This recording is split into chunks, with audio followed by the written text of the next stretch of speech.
Welcome, everyone. I know you're listening to this story to fall asleep.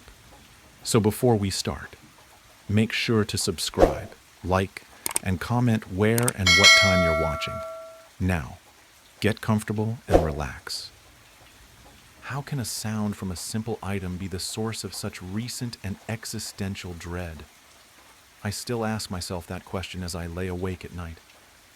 I have given up trying to get back to sleep. The sound, the images, they will not stop.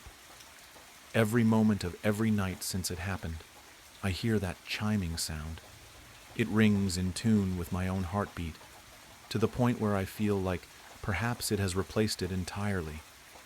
That chime so soft and pleasant, yet the things that it revealed, the things that the simple chime ushered into reality, are things I will never be able to forget, no matter how desperately I try. It all started when I found that odd bell. It was 3 weeks ago. I was walking along one of my favorite trails in a state park that I frequented. It was a refreshing and familiar way to enjoy a weekend afternoon. As I walked, I saw something strange near the trail end. It was what looked like a broken sign. At first, I thought it might be the trail sign itself, but it was still standing right where it always was. This one looked different. I stepped closer to see what looked like the burnt remains of a sign, almost like one you would see at a campground. All I could see that was still legible on the sign were the words, "Green Leaf." The odd sign piqued my interest, and when I looked closer, I saw faded footprints near the burned item. I decided to follow them, unable to resist the new mystery I had discovered. I walked for a while in the direction of the faded footsteps. I almost turned back when I thought I had lost the trail. But dumb luck allowed me to rediscover it, and I pressed on. I reached a small clearing, and as I stepped into it, I felt an odd stillness in the air. The sounds of the animals in the forest and the general ambiance of the whole area seemed to depart. All I could hear was the sound of my own heart beating and the sound of my nervous breath. I pushed on and walked towards a strange shape I saw on the ground near where the trail had terminated. My excitement increased when I saw what looked like a chest, half buried in the ground. For a moment I thought I had found legitimate treasure. I knelt down and reached for the side of the chest. I pulled it free from the loose earth still covering it. After gingerly opening the lid, I looked inside. There were no gold bars, no precious jewels. Only one item was in the ornate chest, a small silver bell. It looked finely crafted, yet not ostentatious. I fixated on the silvery sheen and wondered if it might be valuable. I half imagined the idea of buried pirate treasure, but I had no idea who would have buried a single bell in this chest out in the middle of the woods. I decided to take the small bell, since I could not find any trace of whoever had exhumed the chest and left it there. As I left the clearing and went back to the main trail, the ambiance of the forest had resumed. I thought its absence had been strange, but shrugged it off and pressed on. I considered asking a park ranger about the weird chest in the forest if I ran into one. I hated to admit that I did not wish to, since I wanted to keep my unique prize to myself. The bell was very nice, and its smooth and polished surface was almost mesmerizing. I walked a bit farther, and then I felt a compulsion I had not felt before when I picked it up. I had inspected the fine craftsmanship, but I had not considered just how it might sound until that moment. Upon considering that question, I became fixated on it. It was all I could think about. After a few more steps, I was unable to move on without knowing the answer to the most important question in the world. What does the bell sound like? I held the slim handle between my thumb and index finger, and delicately, almost reverently, shook the bell from side to side. The moment the sound rang out, it became the only sound in the forest. The soft chime felt like it somehow echoed for miles around. I felt an immediate sense of displacement and vertigo. I felt like I might be sick and thought I would collapse. Instead of falling down somehow, I fell up. I whirled through the sky as if launched from a catapult. I remember trying to scream, but my voice was gone. I thought I would fall to the ground when I was plummeting through air high up above the trees in the forest. I discovered that I was not falling and had somehow stabilized in a gentle float high above the canopy of the trees. Somehow, I was flying. I looked around and saw the forest stretching on for miles. I had no idea how I was able to remain up in the sky. All I had done was ring the bell, and then suddenly I was up there. I looked around and saw a vibrant aura of colors emanating off of the forest, and the sky seemed to glow as well. I looked at my hands, and they seemed translucent and glowing with a similar array of impossible shades. After floating in disbelief for a few minutes, I found I was able to move in an almost swimming-like motion. I tried to float back down to the surface and check the trail. Part of me was afraid I had a heart attack or something, and I had died.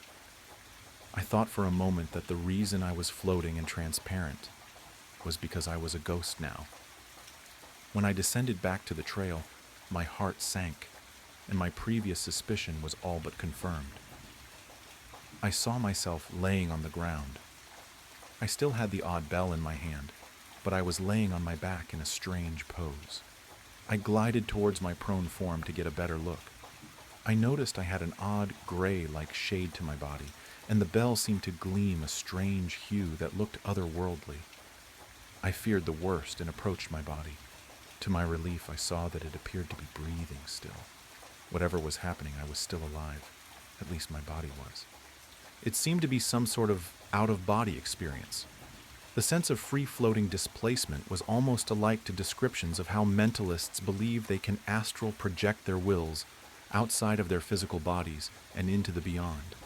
The strange experience felt almost exhilarating after I was no longer afraid that I had died. The excitement, however, was short-lived when I saw what happened next. I started to hear soft whispering near the edge of my perception. My vision started to double and the skies seemed to darken. There was a tangible shift in the visible aura energy around me, and I felt a strange sense of dread wash over me. I could not describe it, but something bad felt like it was happening. I felt I had to hide, but I also felt exposed since my body was just laying out in the open. I tried to wake myself up. I tried to float back into my body, but nothing worked. There were disturbing sounds emanating from the gathering shadows near the trees all around my fallen form. I thought if I could hide it might work, yet to my horror, I heard the soft chime of that bell emanating from my very being. The sound seemed to ring out from everywhere and nowhere, despite the physical bell laying unmoving in my rigid grasp down below. I started to get desperate. I tried in vain to slap myself awake and force myself up, but nothing I could do seemed to affect the waking world. Then I tensed up as I felt a new presence. I felt the staring eyes of some unseen force. I imagined hundreds of shadowy onlookers, yet when I looked around, I could see nothing. Yet I knew somehow that I was not alone. Something else was there with me. I felt panic welling in my chest and felt like I would hyperventilate, despite this ethereal form I inhabited not truly drawing breath at all. Suddenly I thought I could see hundreds of red dots emerging from the shadows in my peripheral vision. To make matters worse, the dim light in the forest seemed to fade even further, and when the light died out, the imperceptible beings at the edge of the shadows inched closer to myself, my body, and the bell. I caught a direct glimpse of the horrible eyes of one of the entropic stalkers, and I was paralyzed with fear. It had no true form, just a moving conglomerate of living shadows, charged with that unsettling aura of oppressive darkness that was encroaching upon me even then. The red orbs it had where its eyes should be came more into focus as it inched closer. It looked straight at me for a moment, and then it started to shift and change before my eyes. The amorphous liquid shadow grew arms, then legs, then a true head. Its colors shifted and changed and took on a dull gray like my fallen body had. When the figure turned back to regard me again after its transformation, I could not believe what I saw. It was me, or at least a copy of me that looked exactly like my prone form that still lay on the forest floor. It looked down at my body, and then back to me. It twitched in a spasmodic and jerky fashion for a few moments. Then it focused directly on me and gave me a truly unnerving and knowing grin. It knelt down over my prone form and slowly extended a hand towards my body. I knew I was out of time. I focused as hard as I could on waking myself up. I willed myself to rise and felt my spirit launched back towards the shadowy doppelganger in my body. It had worked that time, and I lurched up with a scream on the forest floor. I was still clutching the bell and my other arm raised up defensively against the lurking horrors in the dark. I shuddered when I thought of the shadowy hands of that entity who looked like me. I don't know what might have happened if it had gotten to my body first. There was nothing there now, but as I stood back up, I saw I had another problem. Somehow it was the dead of night now. It felt like it was only a short while in that strange state of ethereal motion, yet it must have been several hours in the waking world. I only had the flashlight on my phone to try and find my way, and I resolved to get out of there as soon as possible. I ran into the second problem at that point. Wherever I was not the state park anymore. I was on a trail, but not the one I was on before. It was not just the dark playing tricks on me. This was a different trail. I tried not to panic at my situation, but it was hard not to. I was lost and alone after an out-of-body experience in an unrecognizable place at night. I was not confident I could navigate out of wherever it was I was stuck. I decided to try and find shelter for the night. I found a small outcropping near what looked like the side of a mountain I did not recognize. I had a half tarp in my backpack I normally used for a mat for impromptu picnics. I used it and some sticks to form a micro-shelter, and I hunkered down and tried to stay warm in the cold forest. Sleep did not come at all, however. After laying still for what felt like an hour, I heard something that terrified me. Or rather, it was what I did not hear again. The sounds of the forest. Even the cold wind blowing through the trees was silent once again. I looked down at the bell near where I was sheltering. It seemed to be vibrating and moving almost on its own. Then I heard the whispering voices again, and to my horror, I saw what looked like the hazy images of eyes looking at me in the quiet blackness of the night. I tried to rise to my feet and scream, but I felt paralyzed by the nightmare image of the formless, shadowy eyes moving towards me again. The whispering voices increased in volume and the sounds were becoming more perceptible. Then I realized in horror that I knew what they were saying. They were calling for me. They were calling my name. I forced myself to rise and break out of the nightmare scene in a blind panic. I started to run before tripping over the small bell. I toppled through the dark and smashed face first into a large tree. As I tried to rise and groaned in pain, I heard the faint sound of the bell still chiming after my foot had inadvertently struck it. The next moment, my spirit was flung outside my body again. Not as high up as before, as I seemed to have slightly more control over my spectral wandering. I saw that even at night things seemed brighter here. Colors contrasted starkly with certain elements in the environment. The thing I saw for sure when looking back towards where I had fallen were the wisps of reddish smoke that no doubt represented my shadow stalkers. My heart sank as I realized they were down there yet again with my empty vessel. I swam back down as fast as I could. Some of the red wisps lingered close to my fallen body. I got closer still and saw the nightmarish form of the red, featureless entities close in on my body in the waking world. 3 of them loomed over my shell and looked back to see me arrive. They smiled in unison and reached down towards me. I tried to scream and willed myself awake again. Once more, I succeeded, and I lurched up, finally vocalizing the frozen scream my ethereal form was unable to utter. It was daylight again. I looked around and saw that I was on the trail. I was originally when I had found the burnt sign. The same trail that led me in pursuit of those mysterious footsteps to this odd little bell. I looked down and saw I was still holding it in my hand. I felt a chill creep up my spine as I swear I heard the whispers again. I ran back to the burnt sign and down the trail that the now faded footsteps had led me down. I found the chest laying in the clearing, and I returned the bell to the chest and closed the lid. I did not have a shovel, but I tried to scoop handfuls of dirt over the chest. After what I had seen, I felt compelled to ensure no one discovered the thing ever again. When the deed was done, I started back to my car. As I trudged on, I considered the strange bell, the out-of-body experience, and the awful night, hiding from the hungry shadows that whispered my name, that horrible face that mimicked mine, and whatever intent it had for my corporeal form. I shuddered and resolved never to return to the park again. I still do not know what any of it really was. I do not know what I really saw 3 weeks ago, but I wish I had not seen it.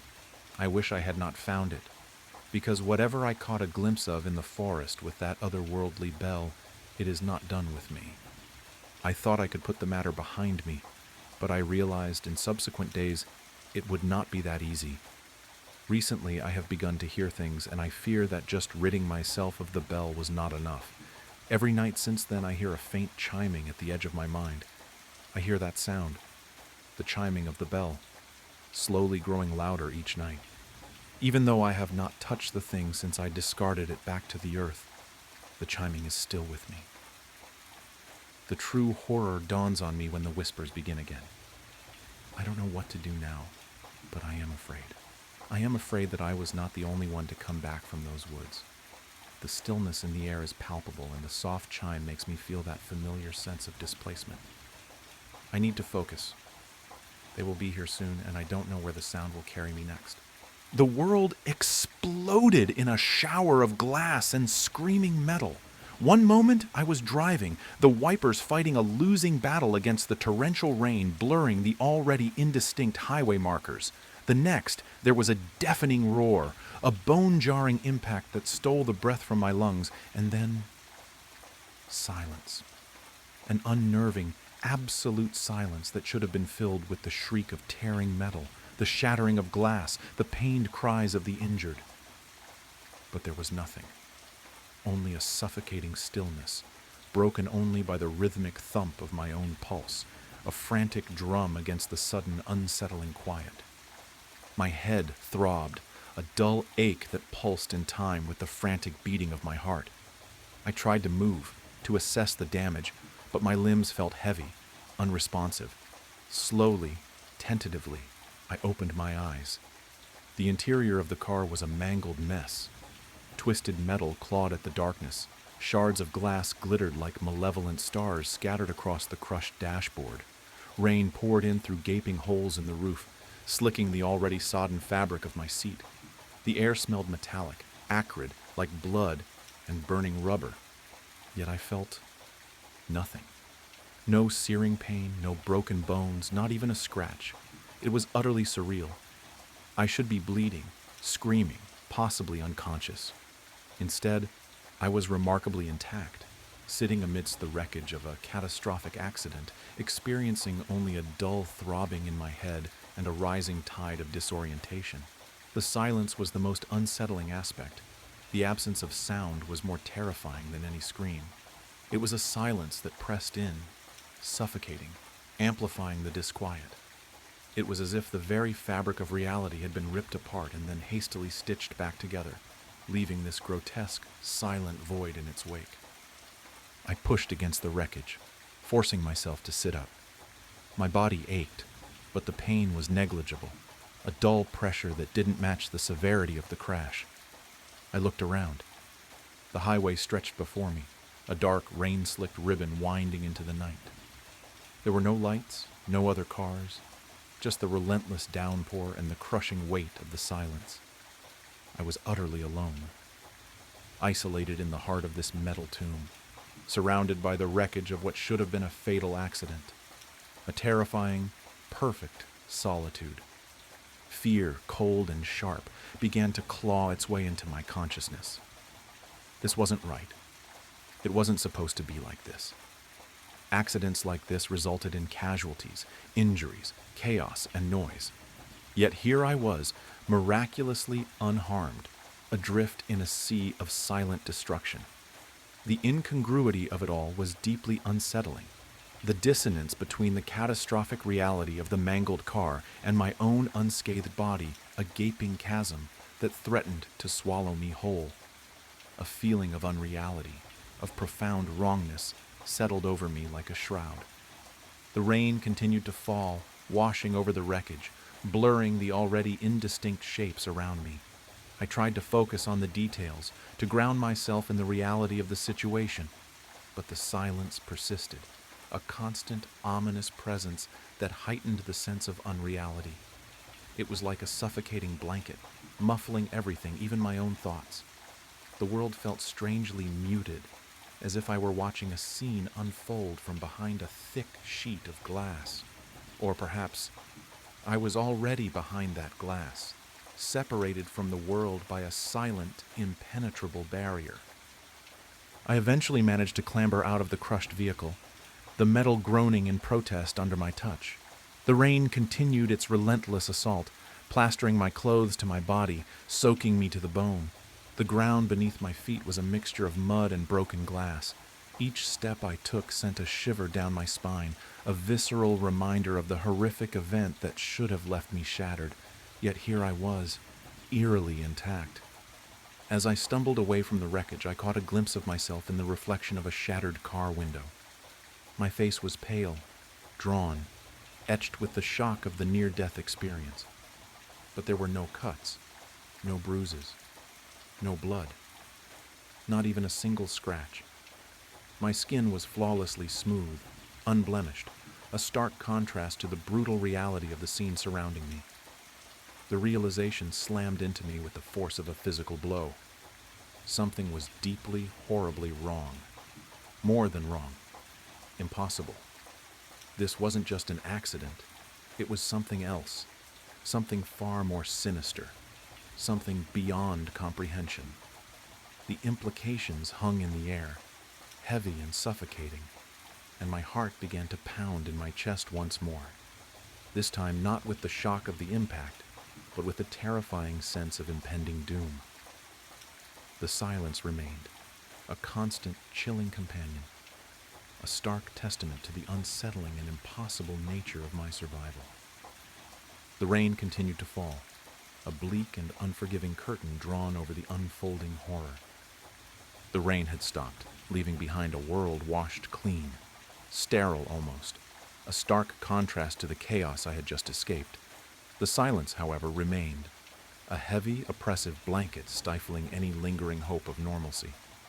I ran a hand over my cheek, expecting the rough scrape of gravel against my skin, the sting of a fresh wound. My fingers encountered only smooth, flawless skin. The memory of the searing pain, the impact, the feeling of being crushed, all impossibly vivid, were juxtaposed against the cold, unblemished reality of my own body. Where were the abrasions, the cuts, the bruises that should have been decorating my skin like grotesque tattoos? There were none. My skin was flawless, an unsettling testament to something beyond explanation. Panic, raw and visceral, threatened to overwhelm me.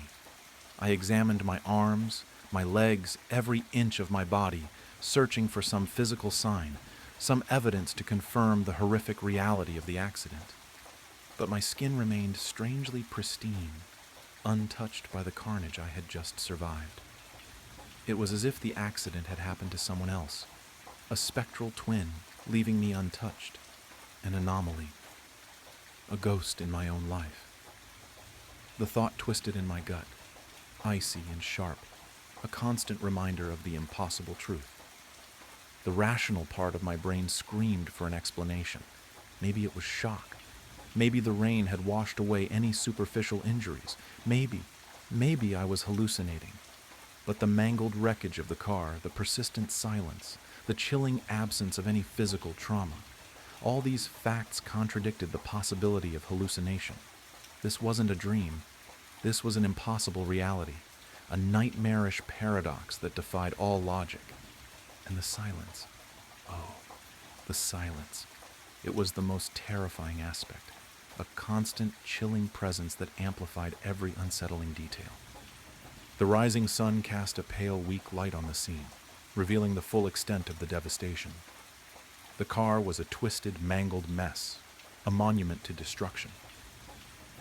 Yet I stood beside it, unscathed, a living paradox in a world that didn't seem to acknowledge my existence. It was like a cruel joke, a dark comedy played out in the silent aftermath of a catastrophic event. The impossible silence gnawed at my sanity, a constant reminder of my improbable survival. I stumbled towards the nearest road, hoping to find help, to have someone confirm the reality of my situation, or perhaps to help me understand its absurdity. The road was deserted, the emptiness mirrored by the desolate landscape. The world was mute, watching me with a silent, unnerving gaze. Hours have passed, and there was still nothing, or so I thought. As I walked towards town, I could have sworn that I was seeing someone following me, someone that was just always out of my eyes, even outside of my peripherals. "Show yourself!" I began yelling out, but it seems that maybe I jumped the gun. I continued on my long journey back home, still without passing a single soul. I finally made it back home, but things seemed wrong. I saw my wife, and she was crying. She was sitting down on the couch wiping tears as she was on the phone, and without a moment of hesitation she took off in a hurry. I could not figure out why, though, but there was no use following her on foot, so I just waited. I waited, and waited for hours, watching television and browsing the web until the door opened and my wife came in. But someone was behind her, wrapped up with bandages. I was staring until I finally realized who it was behind my wife. I was looking at me. I don't even know how this is possible, but seeing my own face made me feel lightheaded. A wave of nausea hit me so hard I had to grip the wall before my legs gave out. My vision blurred as I steadied myself, but my eyes stayed locked on the scene unfolding before me. My wife guided me, or whatever it was, into our bedroom, gently laying him down. She stayed by his side for a while, smoothing the sheets, brushing the hair from my forehead, whispering things only meant for me. Then she left. That's when he turned his head. For the first time since the accident, he looked directly at me. My breath hitched as I saw my own reflection in his darkening eyes. No, not darkening, blackening, as if ink was bleeding through them, swallowing the whites whole. "That sure was a close one," I heard my own voice say, though it didn't feel like mine. "This body was almost useless, but I'm glad it survived. Get comfortable, because unless you get as lucky as I did, you're going to be stuck like that for a while." What did he mean by that? What was even happening? My head pounded with questions, but I forced the words out. What happened? I wanted answers, but all I got in return was a laugh. My laugh twisted into something cold and cruel. I saw an opportunity, and I took it. That wasn't an answer. Not really. But something told me I wasn't going to get a better one. My frustration boiled over, my hands clenching into fists, my mind screaming at the impossibility of it all.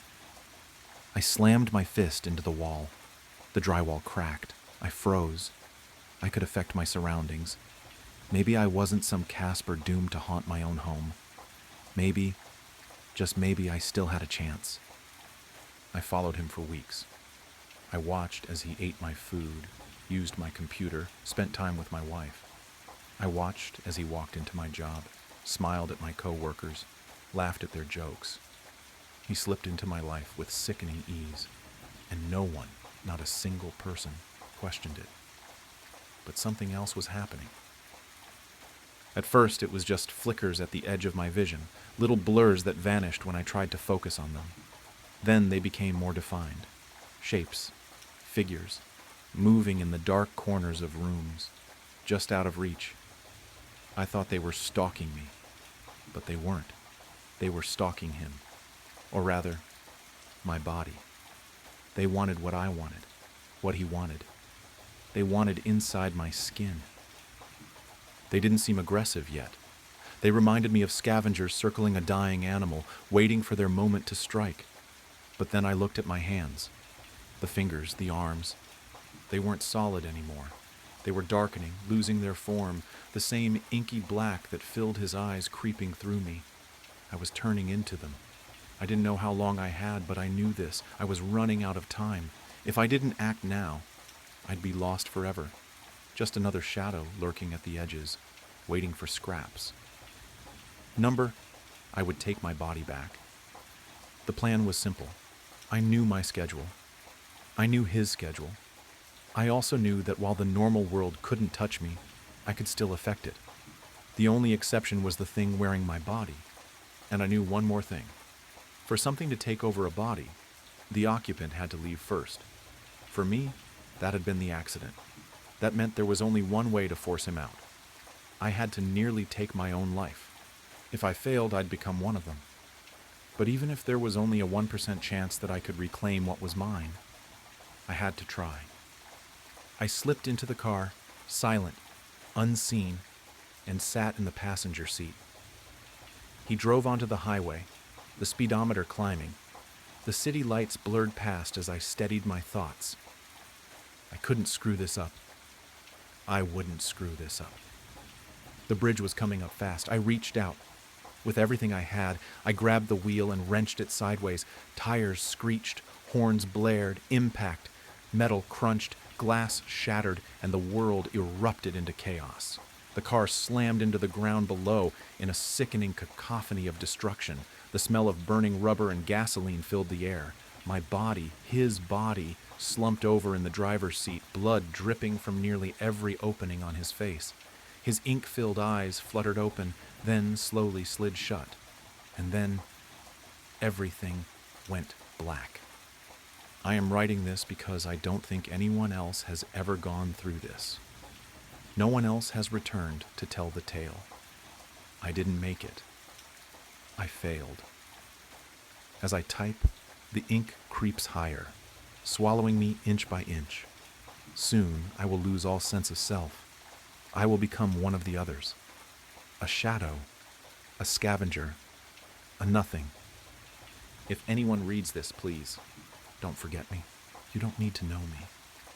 All you need to know is, I know something I shouldn't. It's not mine to tell, but I don't think dead girls complain much. I see through her eyes, I feel that same pain. More than a memory, I live in the moments, every second of every day. I have never been religious, but I pray to whatever will listen. I will tell her story. I know I have to. I don't know why, but someone has to hear her story. Just promise you won't leave me. We'll stay together, all right? Yeah, whatever. I promise, she said as she slid her uniform off. I sat waiting, having already changed out of my work clothes the second my shift ended. Working in the theater had some perks, but it was hardly worth smelling like popcorn butter after. Rachel put perfume over the smell, but I showered after every shift. My hair was still damp as proof. Do you need anything before we leave? She asked, pulling clothes out of her bag to change into. Probably, I joked, trying to break my own tension. But it's my house, so if it's that important, I'll notice it on my way out. She laughed, buttoning the last of 4 buttons on her jeans. Then she threw on a tight ringer t-shirt. Previously it had some sort of image, but it had worn away with time, leaving it difficult to make out. I dressed nearly the opposite, with a plaid yellow skirt and matching button-up top. A brown belt, with a gold shining buckle and hoop earring to match.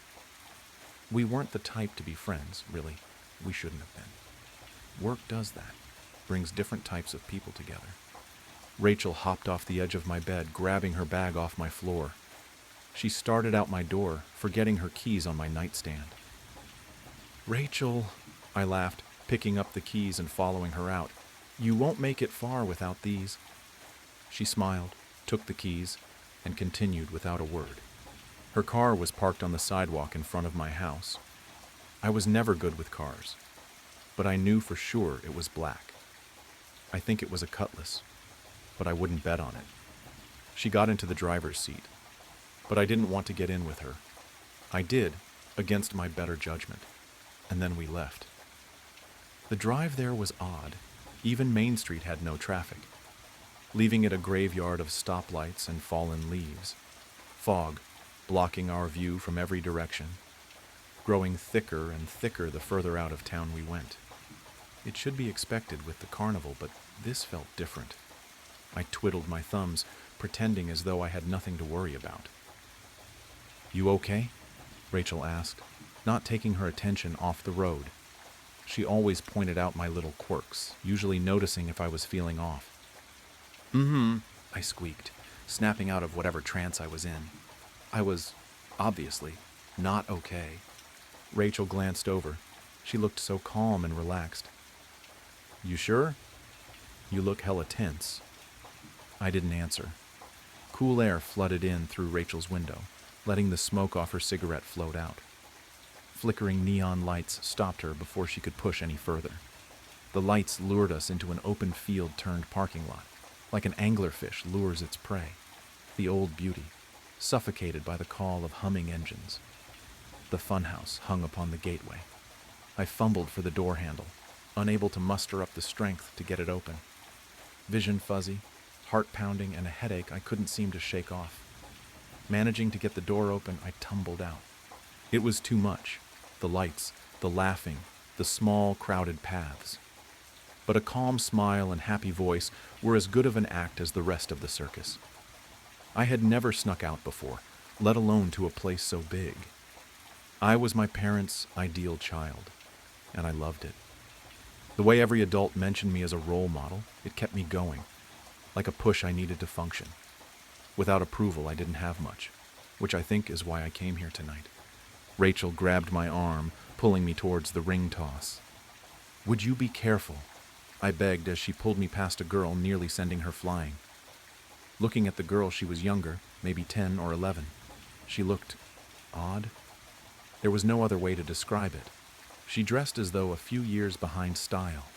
A pale, multicolored striped shirt and bright blue pants. Fee had a microvision. They stopped making those back in 1981. I know that because Lance can't help but bring it up whenever he can.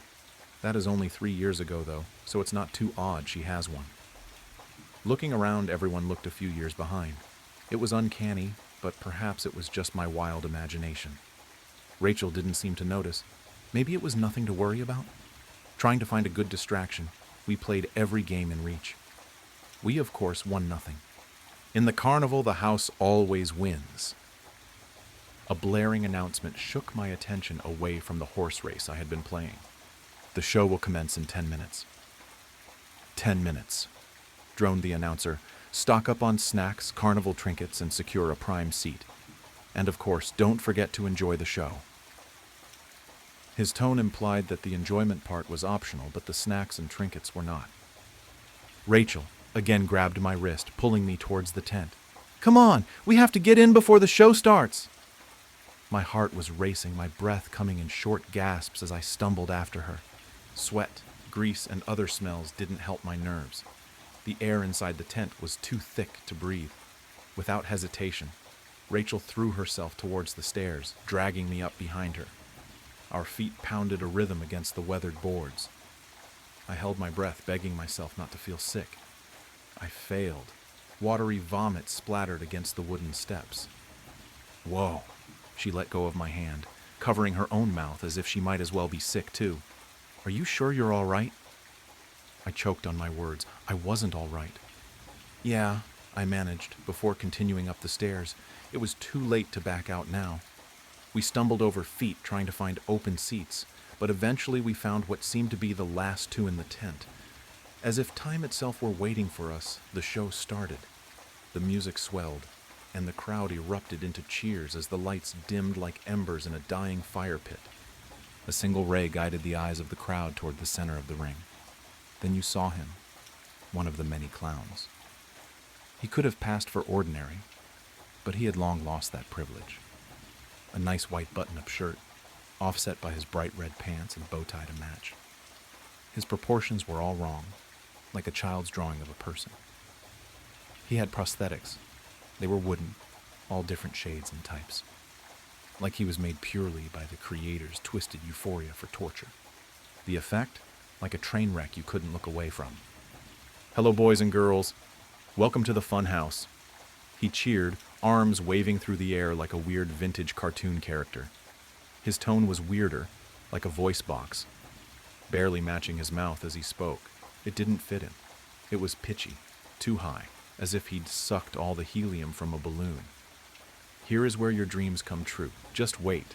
You'll see wonders of the world, mysteries never to be answered, and the most incredible tricks performed by our amazing actors. Now give a round of applause for the dancers."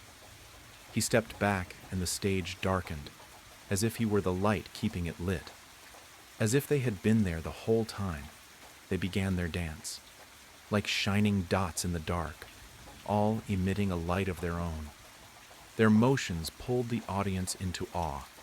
Dark blue leotards tightly clung to their bodies, black ruffles dancing beneath their skirts, defying gravity, every leap just moments too long. Their ruffled skirts gave the effect of a black swan leaping from water, beautiful dark red ribbons in hand, the shade of long oxidized blood. They spun through hoops so quickly they sparked. Contrast to the world of the carnival, they were angels. After they finished their dance, they seemed to vanish. The ring, now lit up, showed 4 large trapeze ropes and 2 poles on opposite sides, stalking the stage for the next who dared to take its place. The additional lighting showed how large the tent really was. It hadn't appeared this big on the outside, only a few hundred feet. Looking at it now, it had to be at least 1,000 feet around, maybe more. A young woman and man climbed up on opposite platforms. Their eyes locked. They had similar attire to the dancers, but no skirts or ribbons to match. They looked similar, both slim brunette-haired. What I can only guess were siblings. They stood still for a moment, as if waiting for some sort of introduction. Without one, she stepped backwards to get a running start and dove. Her hands slammed against the bar, gripping tight as she swung towards her male counterpart. Time seemed to slow. She looked so focused, so certain. She trusted her every move, and her partner just as much. As she neared him, the lights cut, drenching the world in dim, red darkness. Silence. It's frightening. The world isn't meant to be quiet. Silence is predator stalking prey. It's calm before the storm. Silence is pain in the making. A scream. The kind you hear in nightmares. One that speaks a million words, hopes, and dreams, crushing them all in a second. Without words, you could still hear her plea. Screaming is the one language everyone speaks. The lights snapped back on, but the scream didn't stop. The tent shuddered with the silence of the audience, only the screaming. Looking around, they were gone. Even the male trapeze had vanished, just like everyone else, disappeared to dirt across the floor, and the fear that she might not be alone.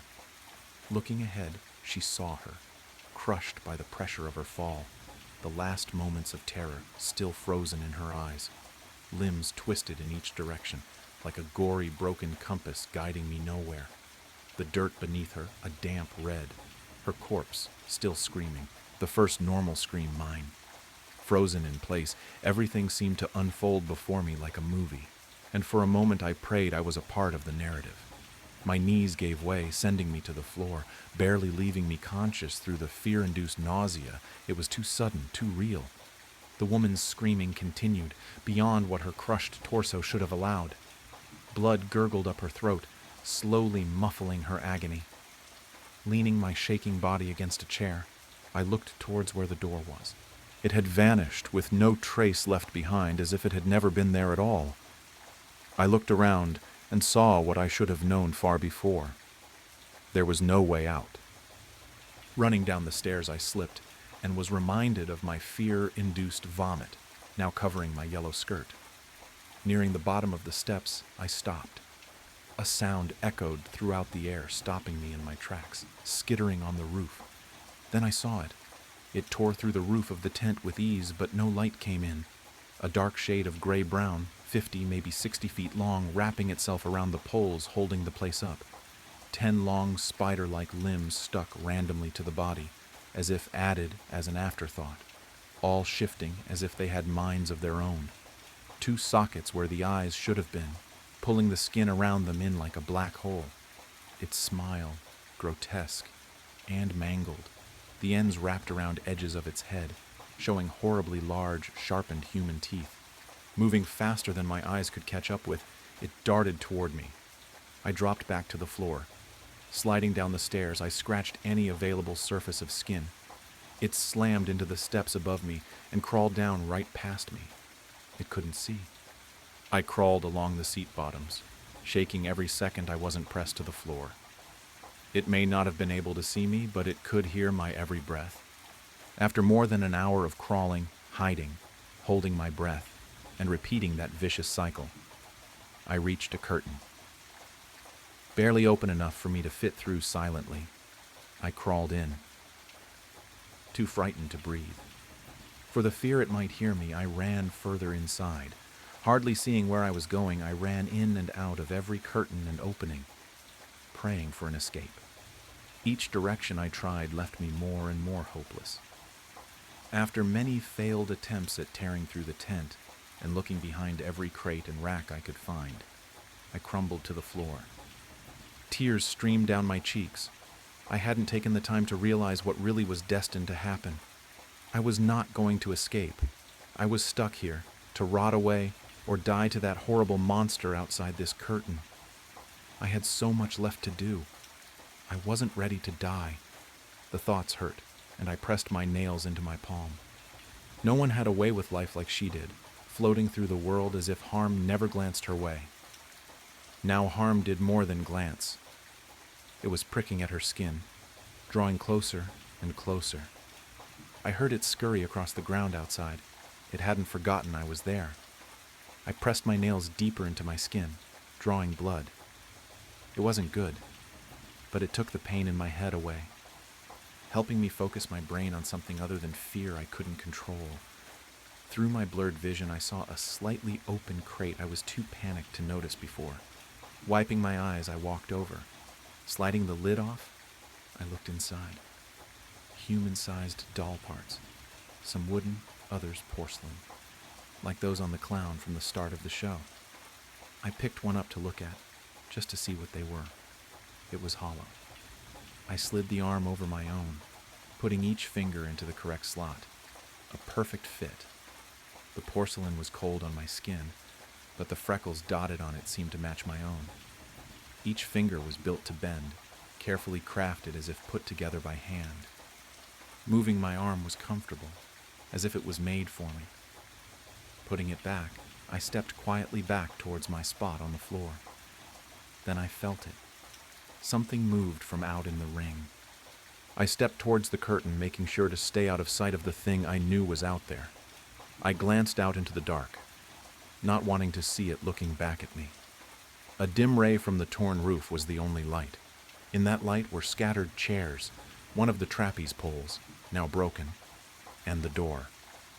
The same as how it had been before, as if it had never left. Without thought, I ran. My shoes pounded the dirt, echoes following me like bees to flowers. I was so close, close to safety, freedom, to the life I feared I'd lose tonight. Hope struck my heart. What strikes harder than hope? Something sharp. Just seconds away from the door, my stomach dropped. I was jerked back, my limbs crunched together by the grip of that thing. Mustering my last bit of strength, I got one look at it. Him. One. He looked human, more than he had before, almost as if turning more human as he watched me suffer. Then, my soon-to-be lifeless body was gouged into a broken trapeze pole. Slow, steady, dripping. Blood. My breathing labored through my punctured lungs. It hurt, not like you'd imagine. Like swallowing chlorine at the pool, the choking, nausea, all the same. But it wasn't as quick. It lingered, like vinegar on my tongue. "Goodbye, Marilyn," a voice walking towards me. Rachel, my co-worker, classmate, someone I considered my friend. Rachel stared at my dying body, and I realized she had no choice. She was a puppet, doing as she was told. I saw it, the way she bowed her head. She didn't really want this, but I couldn't form the words to convince her otherwise. Marilyn's breathing slowed. Maybe she had been hallucinating, maybe not. But in her last moments, I swear I saw her killer become man. Then her breath grew slower and slower, until it stopped. "Good," the man said, as he lifted her corpse off of the pole. Her limbs drooped as blood coated her skin. "You will remain here until we find him. Do I make myself clear, Rachel?" Her head nodded in compliance, her voice hardly above a whisper. "Of course, Father. My work has been done." He had good plans for her body, stitching her wounds, removing limbs to make place for those same antique toy parts she had seen before, predicting her own demise, her eyes sewn open, dark blue buttons in their place. Marilyn, a name of the past, a life left behind. A new name, but the same old girl. Madame Louiselle, the marionette doll. And I don't know who she is, and I don't know why I know her story, but whoever she may be, God have mercy on Marilyn Jury. Elena Santos traced her fingers along the spine of an ancient tome, feeling the leather pulse beneath her touch like something alive. The binding seemed to breathe under her hands, a subtle rhythm that matched neither her heartbeat nor any earthly tempo. 3 months had passed since she'd answered the peculiar job listing. Apprentice needed. Traditional bookbinding experience required. Must be comfortable with unusual hours and unique materials. Inquire at 17 Corvid Lane. The address had led her to a narrow townhouse wedged between 2 larger buildings, its windows reflecting light at odd angles. Even now, Elena couldn't quite remember how many floors it had. The architecture seemed to shift when she wasn't looking directly at it, windows and gables rearranging themselves like words on a page. The man who opened the door, Jaron Tain, looked exactly as she'd imagined a master bookbinder would. Stooped and ink-stained, wearing a leather apron scarred by countless small burns and chemical spills. His eyes, though, held a feverish intensity that should have been her first warning. "You've come highly recommended," he'd said, though Elena hadn't mentioned her application to anyone. "I've been watching your work at the University Bindery. Such careful attention to detail, such reverence for the written word." His voice had carried strange undertones, harmonics that seemed to resonate in her bones. Behind him, shadows moved in ways that defied the light source, and she caught a whiff of something that reminded her of old pond water and decay. The workshop had seemed normal enough at first glance. Worn wooden workbenches, shelves lined with tools and materials, the comforting smell of leather and glue. But as the weeks passed, Elena began noticing things that didn't quite fit. The rulers sometimes measured different lengths depending on the time of day. The awls left holes that sealed themselves when she wasn't looking. And the shadows. The shadows were always deeper than they should be, pooling in corners like black ink. A fragment of poetry had appeared on her workbench one morning, written in Thomas Reed's distinctive hand. "In spaces between bound pages tight, whispers echo from infinite night." The words had seemed to squirm on the paper, and Elena found herself humming their rhythm as she worked, though she couldn't remember consciously reading them. Now, working in his basement workshop by lamplight, Elena understood why he'd valued those qualities. The books that passed through their hands were like nothing she'd encountered in her training. Some were bound in materials she couldn't identify, leather that felt too warm, cloth that seemed to breathe, metal clasps that moved when touched. Others contained text that seemed to shift when viewed directly, letters crawling across pages like insects searching for new arrangements. All of them carried a weight that had nothing to do with their physical mass. Tonight's project sat before her. A stack of loose pages that had arrived in a leather satchel, delivered by Myrold Rook, the keeper of the script.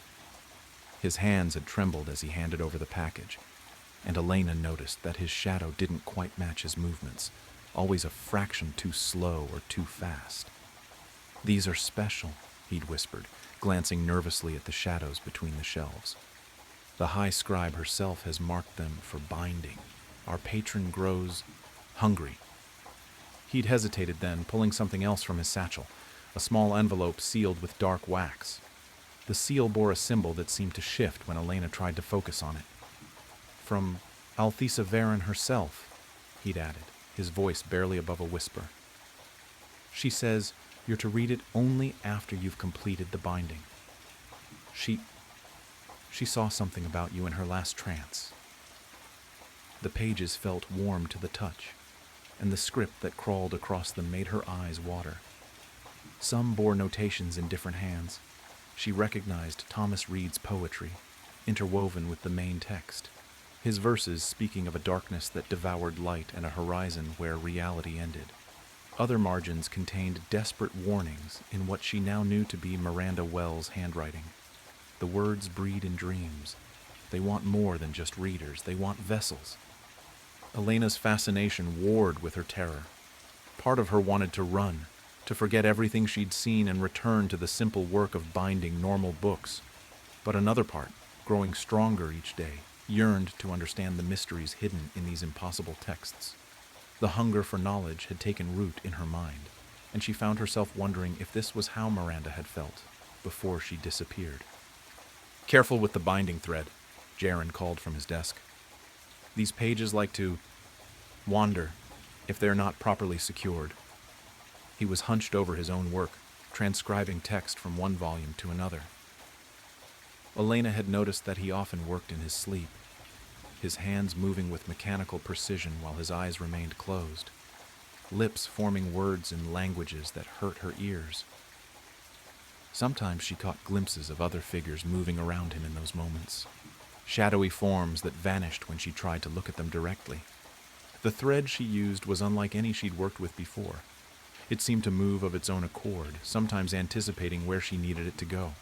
It felt warm between her fingers, like it had just been pulled from something living, and she could have sworn she felt a pulse running through it. As she sewed, she realized she wasn't just binding pages together. She was stitching fragments of reality, creating seams between what was and what waited in the spaces between words.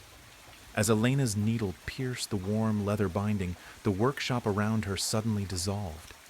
The thread between her fingers turned liquid black, running down her hands like ink, and the world shifted. She stood beneath an impossible sky. Where blue should have been, absolute darkness stretched overhead, a void so complete it seemed to swallow light itself.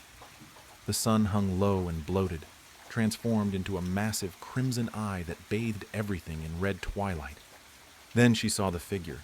Standing at the intersection of 4 streets was a being both terrible and beautiful. Though human in general shape, 4 arms extended from their frame in perfect symmetry. Their eyes were pools of absolute darkness, streaming tears of blood that traced patterns down their cheeks. Upon their forehead, a strange sigil burned with an inner light that hurt to look at directly. With a jolt of recognition, Elena realized it was the same symbol that had sealed Althesa's envelope. The figure raised all 4 arms to the void-black sky. Elena gasped, finding herself back in the workshop, her hands trembling around the half-bound book. Sweat beaded on her forehead, and she quickly wiped it away with her sleeve, trying to steady her breathing. The thread was just thread again, though her fingers still tingled where it had touched them. Making progress? Jaren's voice came from the doorway, making her jump. She hadn't heard him approach. He stood there in his ink-stained apron, looking exactly as he always did, though somehow his shadow seemed darker than usual. "Yes," Elena managed, proud that her voice remained steady despite her racing heart. "The binding is coming along well." She bent her head to her work, hoping he wouldn't notice how her hands shook as she picked up the needle again.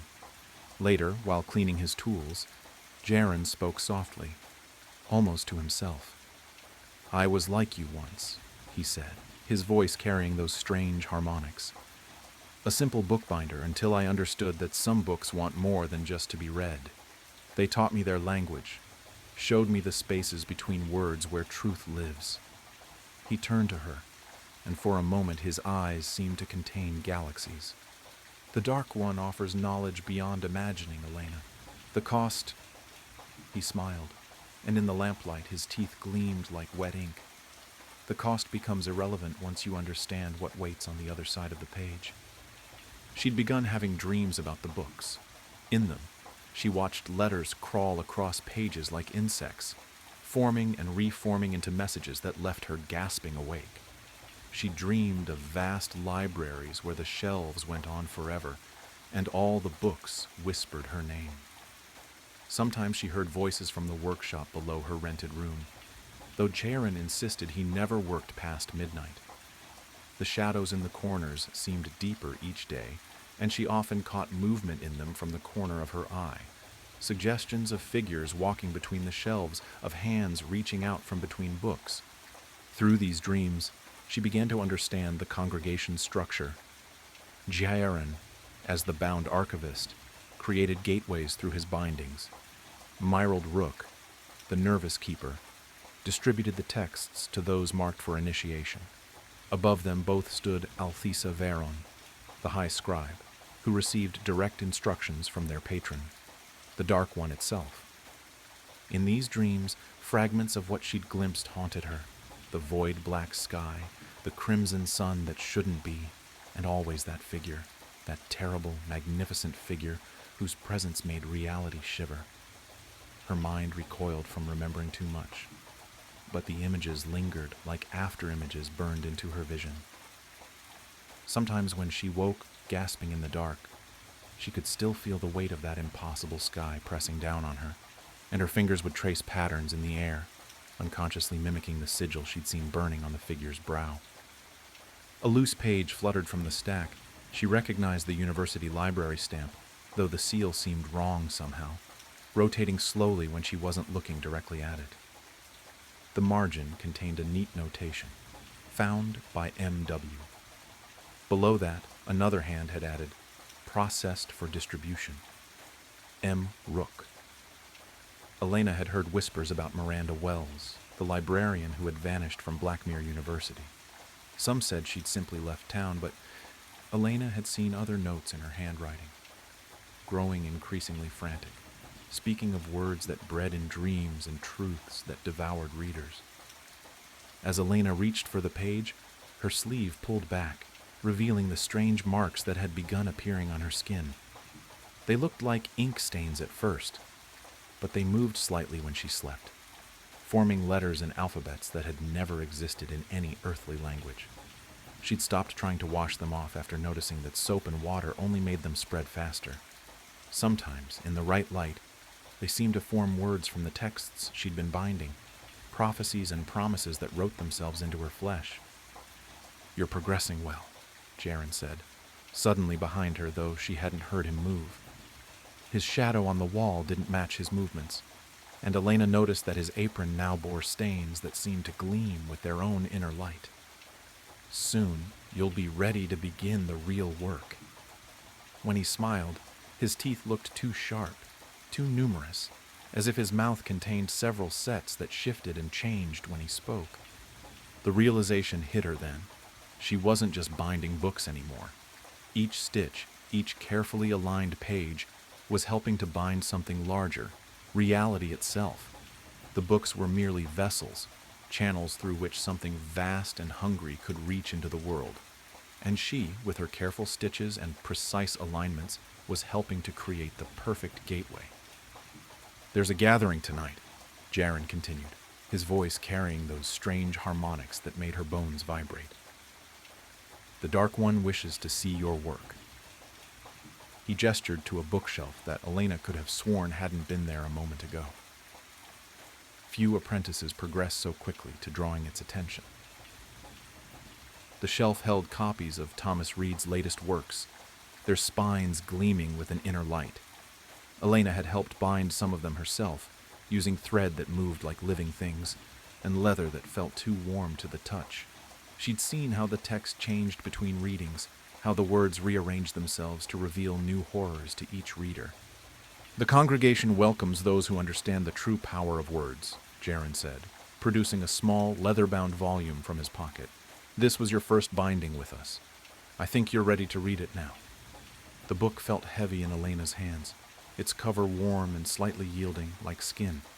The pages, when she opened them, contained text in her own handwriting, words she didn't remember writing, describing things she couldn't possibly have seen. Horror and fascination warred within her as she read. Part of her wanted to throw the book aside, to run from the workshop and never look back. But a deeper part, the part that had always loved the secret worlds hidden between pages, understood that she had already chosen her path.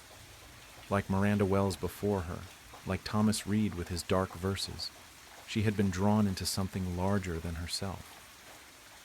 Elena's hands moved automatically, continuing their work even as her mind reeled from these revelations. The thread wove patterns that couldn't exist in three-dimensional space, binding not just paper and leather, but something else, something that pulsed with ancient hunger. She was no longer just binding books. She was binding realities together, creating gateways between what was and what waited in the spaces between words. Through the basement window, she could see fog gathering in the street, forming shapes that reminded her of letters in a cosmic alphabet. Somewhere in that mist, she knew, other members of the congregation of the Whispering Page were preparing for tonight's ceremony. The bookseller who'd given her the mysterious job listing, the nervous keeper who brought them pages, the poet whose words now crawled across her skin in her sleep. As she completed the final binding, Elena understood at last what Miranda's notes had meant. The words didn't just want to be read, they wanted to be bound, to be given form and substance in our world. With trembling fingers, she reached for Althesa's envelope, breaking the shifting seal. Inside was a single page of thick paper, covered in elegant script that seemed to write itself as she watched. "You've seen it now, haven't you, Elena? The truth waiting in the dark sky. The figure that bridges worlds. We each play our part in what's to come. You with your bindings, me with my visions, Jaren with his translations. The Dark One chooses us carefully, dear Elena. Your hands know the work already, even if your mind hasn't caught up. Bind these pages well. They're more important than you yet realize." Elena's fingers traced the binding she'd just completed, feeling the warmth pulsing beneath the leather. Horror and fascination mingled in her chest. But underneath them both was something else, a deep, thrumming certainty. Every book she'd bound had been a practice run for this moment. Every stitch had taught her hands the patterns they would need. She could run, yes. But the truth was, she didn't want to. The black horizon was coming, and Elena Santos, once a simple bookbinder, would help usher it in, one bound volume at a time. Her hands moved across the leather and paper, each stitch drawing the darkness closer, each page carrying whispers of the truth that waited in the spaces between words. And in the shadows of the workshop, the Dark One watched her work with hungry anticipation, its patience measured in the slow turning of pages and the endless whisper of ancient prophecies. Abigail Mitchell and the Honeygreen Ghost. Abigail walked through the wetness of the trees and grass of the woods. Her task completed, she looked for a place to rest. The gash on her side would need a few minutes to heal fully. The process had begun already. She would need to buy some new clothes as well. She smiled to herself as the rain wet her skin and the thunder soothed her mood. "Ah, there we go," she said, looking at the small clearing. It would do. It was maybe 10 meters from the river, perhaps a swim later. For now, she just wanted some rest. She took her time picking some rocks and sticks to make a fire. There wasn't much that was dry out here, but it mattered little. She placed the surrounding rocks carefully, creating a fire pit. She knelt on the almost muddy ground and set to work, placing the somewhat wet and outright wet sticks and twigs underneath her makeshift fire hood. Closing her eyes, she put both hands over the sticks and helped them to dry faster. She then took the index and middle fingers of her left hand and placed them within the carefully laid mess of twigs. They glowed. As she rubbed, the sticks' flames came to life. She then took her bag off her shoulders and pulled out 2 dead squirrels. The veins in her right hand now glowed as she rubbed it over each squirrel, removing the top layer of fur and placing them over the fire. Her guest would arrive soon. So she sat, leaning against a rock. This was her favorite type of weather. It cooled her and soothed her. She waited, patiently waited. She had heard tales of the Honeygreen Ghost, the so-called boogeyman of the Algonquin Highlands of Ontario, Canada. Beings like her always attracted each other. It's kind of like how singular animals could always find another like it when the time comes. Sometimes it was stories of each other that brought them together. Sometimes a new report or sighting was enough. Word of mouth was the most common method. But then again, it could be the weather. What Abby hated was when it involved other humans. Those tended to go in ways she oftentimes regretted. She enjoyed meeting things like her, or kind of like her. She wasn't actually sure just how human she actually was anymore. But friends and family often kept her grounded. She figured she'd wait as long as it took. Honeygreen would find her eventually. She checked the squirrels and decided to snack. Ripping off a small bit, she tossed it towards the ground. It vanished just before hitting the ground, then appeared again, flying in another direction. "Please explain to me, why do I keep trying to feed you?" she said, smirking as one good feline eye appeared for the briefest of instances, then vanished again. "What did I do to deserve to be haunted by you?" "Eat the squirrel," she stated, adding, "It'll give your fur some color, maybe." Laying back against the rocks, she closed her eyes and hummed lightly to herself, placing her arms behind her head. The gash on her side was slowly closing, as if in tune with the humming. Even the thing crawled its invisible self onto her lap and rested as it finished the meat. For a while she hummed as the rain fell over her, but soon enough she perked up as she heard the cracking of leaves and the crunch and wetness of the grass. "Pardon," came a raspy, whispered voice. Abby turned a glowingly warm palm toward the tall and skeletal ghostly thing. She held her hand out to it. "Come, the fire's warm, and I can use the company," she said. The creature was swathed in clothing as if to hide its features. It eyed Abby's hand and the flames, sensing the oneness of each, separate but the same.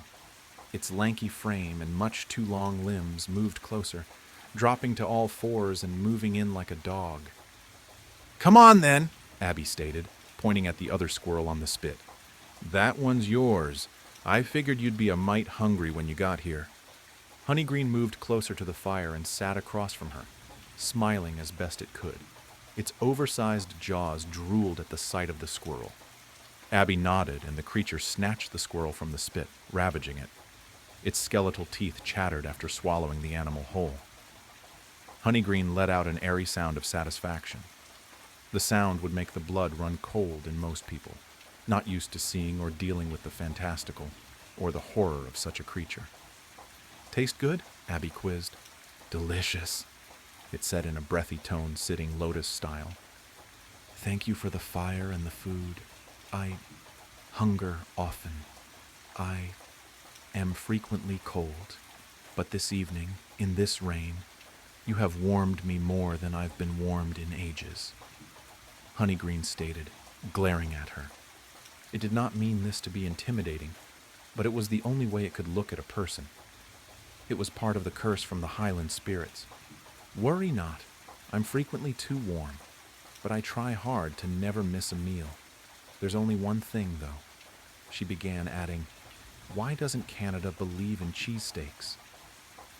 Honeygreen's body attempted a grotesque mockery of a laugh, and Abby joined in. It lifted a clothed, swaddled, bony hand towards her. "For your kindness and warmth, I will repay you the only way I know how," it said, moving closer. Abby made no move to defend herself, and the invisible cat on her lap yawned in boredom. Why it needed to yawn in the first place was unknown. "I will tell you a campfire tale, a tale of terror, needless revenge, and my part in it," it said through chattering teeth.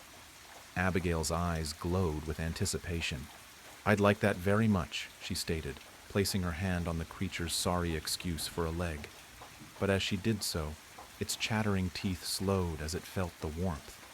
She knew it would speak more smoothly this way. Honeygreen appeared to be in a state of ecstasy as it breathed out again. "Listen carefully, for this story is true as your hand on my leg," it began.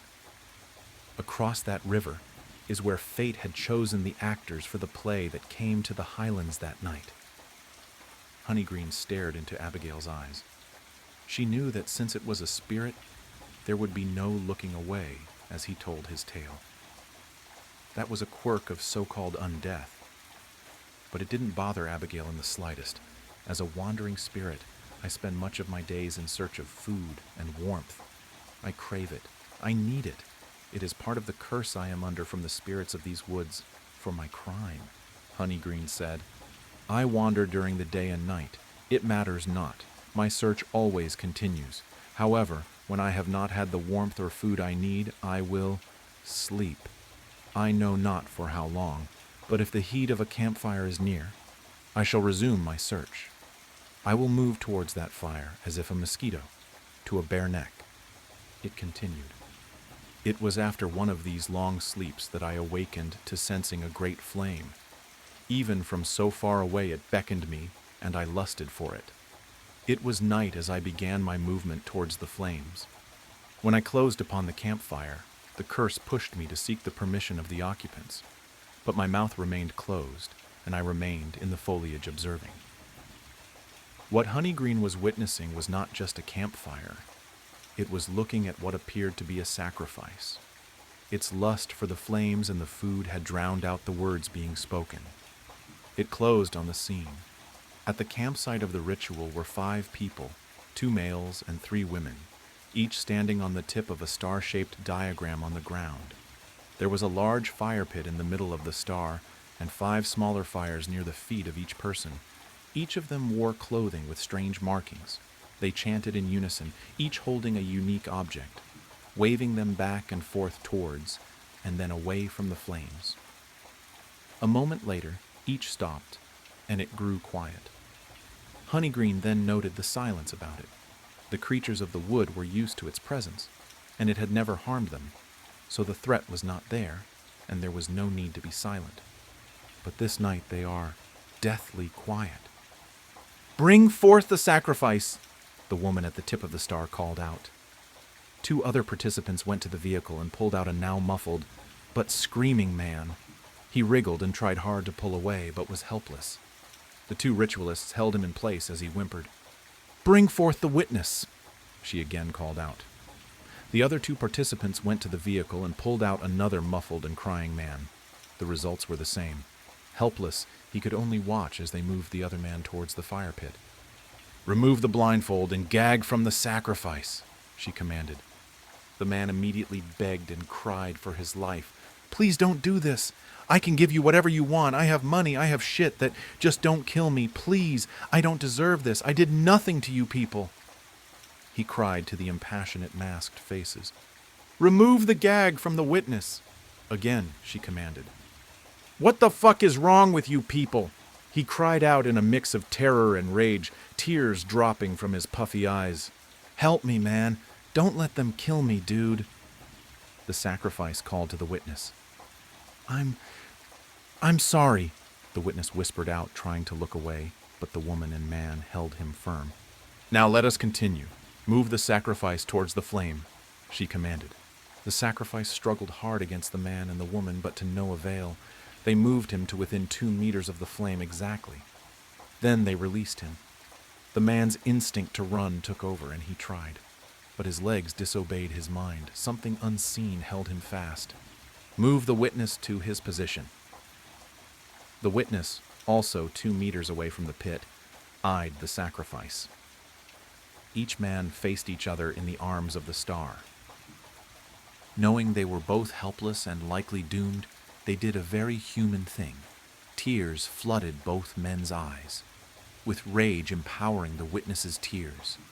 Sheldon, the sacrifice said, visibly shaking. "Rick!" the witness cried out, trying to look away, but his head was held by that same invisible force. "Now take your positions. We have the rage of the witness and the hopelessness of the sacrifice. We continue." The 2 other women stood behind Rick and Sheldon. The men stood at the feet of the star and resumed chanting, while the priestess performed the ritual. SgoueddsLk, pronounced Suged Silk. "I summon you, you who caused dread in ancient times, you who fill children's sleep with nightmares, you who can kill our enemies and suffer no retaliation, you of the flames of revenge and pain, bringer of terror, come forth," she cried. "Take your sacrifice, Skuedslok, as innocent eyes witness your arrival, Skauedslok." Honeygreen could feel another just like it, as it made its presence on this plane known. It noticed the fire pit grow larger. As it did, its hunger for the flames grew in scale, but it could resist only barely. The flames formed tendrils snaking towards Sheldon as he cried in pain. His shins and feet burned from the contact. They pulled him closer to the pit slowly, as if feeding off not only his flesh, but his fear. Rick could only watch in horror as Sheldon reached the middle, and the flames cascaded and flowed up and over his body. It took mere seconds for him to be immolated. He screamed as he died. Emerging from the ruins of his body stood a tall, wiry, grotesque thing that resembled a mix of a human and a salamander. Reddish-black skin, charcoal-black eyes, reptilian facial features. It screeched a yawn, as though bored by the summoning. It turned to look at the witness as the flames flowed over its body. This had proven too much for Honeygreen, and it made its way towards the ritual as fast as its lanky form could take it. Its craving for the warmth had now overridden its curiosity. Skudsluk spoke to Rick, who trembled in fear as it looked at them. "Well done, witness. I haven't tasted rage such as yours in a very long time. If you survive this night, let that stick with you," it said, poking him in the chest, its taloned finger slightly puncturing and burning his flesh. Rick screamed. "I apologize. I forget humans are not very durable." It chuckled thickly. "Now to my summoners. I am yours to command. What would you have me do in this drab world of yours? Who do you want dead?" The woman at the head of the star moved forward, offering praises as she did so. "Mighty Skowdsluk, as your mistress, I command you to—" She never got the chance to finish as Honeygreen emerged from the woods, crawling swiftly as a spider on all fours towards the fire. "Pardon, may I join you?" Honeygreen called out. "Who dares?" Skowdsluk snarled. "What the hell?" one ritualist shouted. "Oh no!" called another, and as he moved, he scuffed the protective star just enough. Skowdsluk quickly turned to face his now terrified mistress, for she knew what that meant. The barrier was gone. It freed the beast. "You would dare summon another to ambush me?" It snarled at her. "No," she cried out. "I don't know what that thing even is. Oh, mighty—" "Silence," it said, plunging a taloned finger through the sides of her mouth. Honeygreen just stood there, drawing in as much of the heat as it could. Skowdsluk could feel the impossible cold of the thing. Thinking it was being attacked by the other demon, it lashed out at its summoners. Long talons gored the panicked woman where Sheldon stood. It peeled her open from stomach to sternum. The other woman fled into the woods. Spinning, it then sliced the first man's head from his body in a jagged mess of blood and gore. The other fled in the woman's direction. Rick could only watch, as he felt like his mind was about to snap from the events before him. All he had done was take the wrong turn last night. Just a wrong turn. A stupid wrong turn. Skowdsluk bent towards him. "You, witness, you are free. I still smell vengeance and rage in you," it said before pulling his talon from the mistress's face. She fell to the ground, clutching her pierced jaws in pain. Skowdsluk took the same dagger-length talon and pulled it painfully from its hand. "I cannot leave this spot, but you can. You kill them for me, boy. You make them suffer for what they did to both of us. Then you bring that talon back to this fire and throw it in, and I'll know the deed is done and nothing like me will ever bother you again." Rick felt freed of whatever force held him. He shakily took the talon and felt the energy flow into his body, as if the dagger possessed him. He looked at the now pitiful, whimpering mistress. "No, witness, she is mine. For her crime, death is too kind. Now go," Skowdsluk commanded. The mistress screamed as her summoned beast snatched her and glowered into her terrified eyes. Skowdsluk smiled a toothy grin. "Death is far too good for you. I do have something else in mind, however." It then turned to look at Honeygreen with a mix of disgust and hatred. Honeygreen simply nodded, tipping its hat. "Thank you kindly for the fire and company." Saying nothing, Skowdsluk pulled itself and the screaming woman into the pit. "I'm not sure how much time had passed, but the boy returned," Honeygreen said. "He still had the talon in his hands. It was covered in blood. So I guess—" Honeygreen's teeth chattered as though cold. He was, as in her excitement at the story, she had removed her hand. She quickly placed it back on him. "I guess he had gotten his revenge. The flames were still high as I sat there watching him. He wasn't scared of me. He'd seen worse that night. He took the talon and tossed it in the flame, then sat down." Abigail cocked her head to the side and quizzed Honeygreen. "Honeygreen, I thought you said this was a tale of needless revenge." "It was," Honeygreen stated. He opened his coat and revealed bloody swaths of human skin. He opened it further to reveal a tattoo on the skin. "That tattoo belonged to the boy, Rick," it stated. "Oh no," Abigail said in genuine concern. "Why?" "Part of my curse is to harm no one sharing their campfire with me while they are awake." "I see," Abigail said, solemnly. The twist of the tale hits her. "Well, it was a hell of a story. If you had told that tale to certain other types of people, they'd be trying to destroy you right now. But I see the spirits of these woods have rules, and you followed them." Honeygreen tipped his hat. "Yes, ma'am." Honeygreen rose. "I'll be going now," it said. "Oh, no," Abigail said, increasing the warmth her body put out. Honeygreen salivated. "Sit! I told you I could use the company," she stated. "Now I'm going to tell you a story, and it's a doozy." Abigail started. "It's about the Fae, a smoke monster, and a kid who won the lottery." Most families in America can trace their roots back all the way to colonial times, when brave men and women made the pilgrimage, ready to plunder the virgin world awaiting them. My family held deeper roots than most. We can trace our lineage all the way back to the old country and beyond. The Mariani family were spread across the boot, like lice on a mangy mutt. We came from all manner of background and class, to the luxury living gods in the north, to the bitter peasant Marianis to the south.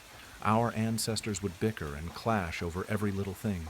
Century-old grudges still persist to this day. But the one thing to unite our clan, truly united, was when an outsider offended us. The Mariani temper became legend, and legend turned to unspoken horror as we grew bold in our retribution. There is all manner of tales I could spin. In the 1800s, for example, Nico Mariani was tending to his vineyard when the town drunk came upon him. He was sullied and vulgar, smelling like week-old manure dipped in vinegar. So the story goes, Nico was appalled at just the sight of the oof and demanded he get away from his vineyard. The drunk laughed in his face, pushed him aside, and pulled out his syphilis-infused prick and began relieving himself all over Nico's prized grapes. The infuriated Nico lunged at the man, coming down on him with blows and curses upon his whole bloodline. The drunk ran away laughing, urine still pouring down his leg. Nico tidied himself up and simply went back to his home. He wrote a letter to the current patriarch of the clan telling him of his grievance, and wrote down the drunkard's name at the bottom of the letter. With a sly smile, he sent that letter off, and within a week the drunkard was found. He was entangled in the bushes, thorny roses slitting his dry skin, his eyes bloodshot and full of fear. He reeked of death and piss, and according to legend, his cock was found stuffed halfway down his throat. Thus became the fate of any a man who befouled our family. As word spread, others would keep their distance. Some members of our clan would even be chased out of their villages. Those same towns soon met with unusual fates, storms sweeping through in the night, plague coming down and wiping them all out. Those of the Mariani clan would claim that God was on their side. We were simply the chosen family of the nation. These boastful morons were just that. They all knew the truth to their petty revenge. To my knowledge, no one knows for sure how it started. Maybe it was one drunken brawl too many, and measures had to be taken to ensure it would always go in our favor. All I knew is the ledger was held by one member of the clan, the patriarch, and passed down eventually. I had glimpsed it only once. It is a brown, leather-bound tome that reeks of age. It's rather unassuming. One might mistake it for a tattered old journal instead of collection of victims. My father, Vincent, was the current keeper of the ledger. He kept it in a locked box under his bed. We didn't talk about it. Every once in a while he would get a call from some long-forgotten cousin or distant uncle, and a somber look came upon his face. As their petty grievances drone on and on, sometimes he would just sharply cut them off, demanding a name. Then he trudged off to his room and locked it behind him. We didn't see him for the rest of the day. I only know of one time my father wrote a name in for himself. When I was a boy, my mother was killed by a drunk driver. She was jogging in the late afternoon, and a plastered trucker swayed too far to the left and pinned her to a tree. My mother lay splattered on the hood of the gnarled truck as the driver, a man named Arnold, limped away begging for help. He was arrested, of course, but evidently there was some mistake the police made, something about the chain of custody being tainted, and the case was thrown out. Imagine that, murdering a woman and not even batting an eye after the fact. He never once looked ashamed of his actions. He looked more annoyed than anything, like my mother had just gotten in his merry way. My father was beside himself with grief, of course. I could hear him wailing long into the night as he hid himself away. The various cousins had flocked to our house like gulls, offering sorrow in one hand and a hefty plate of pasta in the other. I didn't think they were callous, it was just their way. My Uncle Tony had clamped a gorilla hand on me and pulled me in, muttering it was going all be okay. His breath had a lingering smell of sambuca and cigar smoke. We were sitting in the living room, our clan chattering amongst themselves, leaving my father to his torment alone. They grieved for her, my mother, I know they did. Yet they treated her wake as one big family reunion. In the corner, I heard some of my Tanner cousins slurring at each other in the tongue of the motherland. In the kitchen, I heard the crazed yet harmonic voice of my Uncle Corrado in the kitchen, serenading his wide-eyed nieces and nephews. Uncle Tony could see the miserable look upon my face and gave me a loving smack in the head. "Hey, don't look so miserable, my boy. Your mother is gone, but the family? It'll always be here for you," he said through puckered lips. "Don't you worry either. That son of a bitch is gonna get his." He warned, a tiger's grin forming on his face. "You mean the—" Uncle Tony cut me off with a finger to his lips and a firm grasp on my back. "We don't talk about it here, Bad Karma. It'll be taken care of. That's all you need to know. Let me ask you something, though. How does it work?" I whispered to him, leaning into the man despite wafts of drink and bad cologne emitting from him. "Suppose you'd have to ask your pop about that," he said after a moment. He took a sip from his drink, a long one. "Have my theories, of course. We all do," he admitted quietly. I perked up at this. To be honest, I always just assumed someone within the family took care of things, I admitted uneasily. This got a hearty laugh out of Tony. "Christ, kid, you think we're a—" He tapped his nose. "No, come on, we're a lot of things, but we're an honest bunch. We ain't connected like that," he stated plainly. "The thing with the book, I don't know how it works other than magic, kid. Gotta be. Keeper of the ledger has gotta be a warlock or something like that, using the old Italian black magic on people." Tony slurred. A crazy explanation, and one I would hear at least twice more that night. After I left Tony's charming embrace, I went around and casually asked about the ledger to others. Some laughed it off, others hushed up real quick. Few cousins even thought we were connected after all, said the ledger was a hit list for those who owed certain people too much money. Others said the ledger was a myth, a family fable to make us feel better during hard times. That didn't account for the deadly results of the myth, of course, but they dismissed it as bad luck. In face, that's what some others said as well, that we were blessed and others purely unlucky. I heard it all. Blood magic, a pact with a demon. Ask any member of my family and you would get tangled in a web of conspiracy. The only common answer was, "Your father would know better." That night I decided I would ask him about that solemn task. The rest of the evening was spent with the comfort of relatives and array of pasta and meat. The fridge looked like it had been fully staffed by an olive garden, and the aroma of herbs and garlic clung to the air in desperation. Soon enough I was alone in the house, save my father who was still holed up in his room.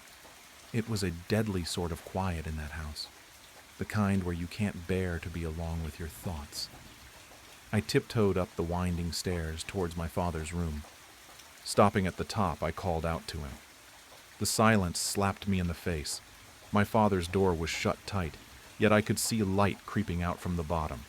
I approached the oak wood door with a sudden caution, worried that my father had decided to join my mother wherever she rested.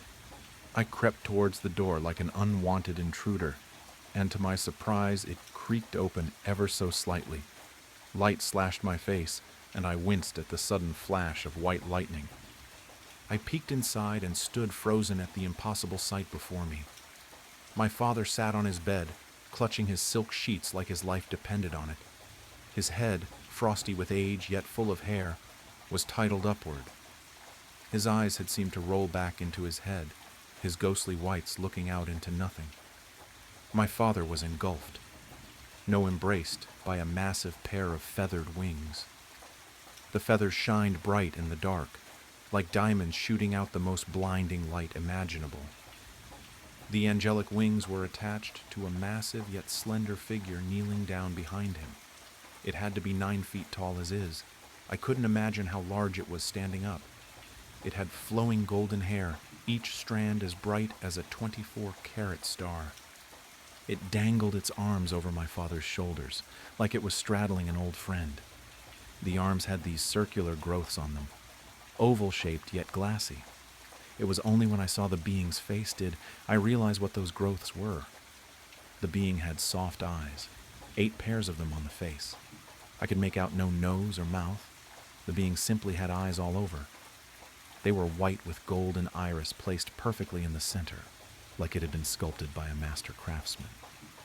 The longer I looked at this being, the less frightened I became.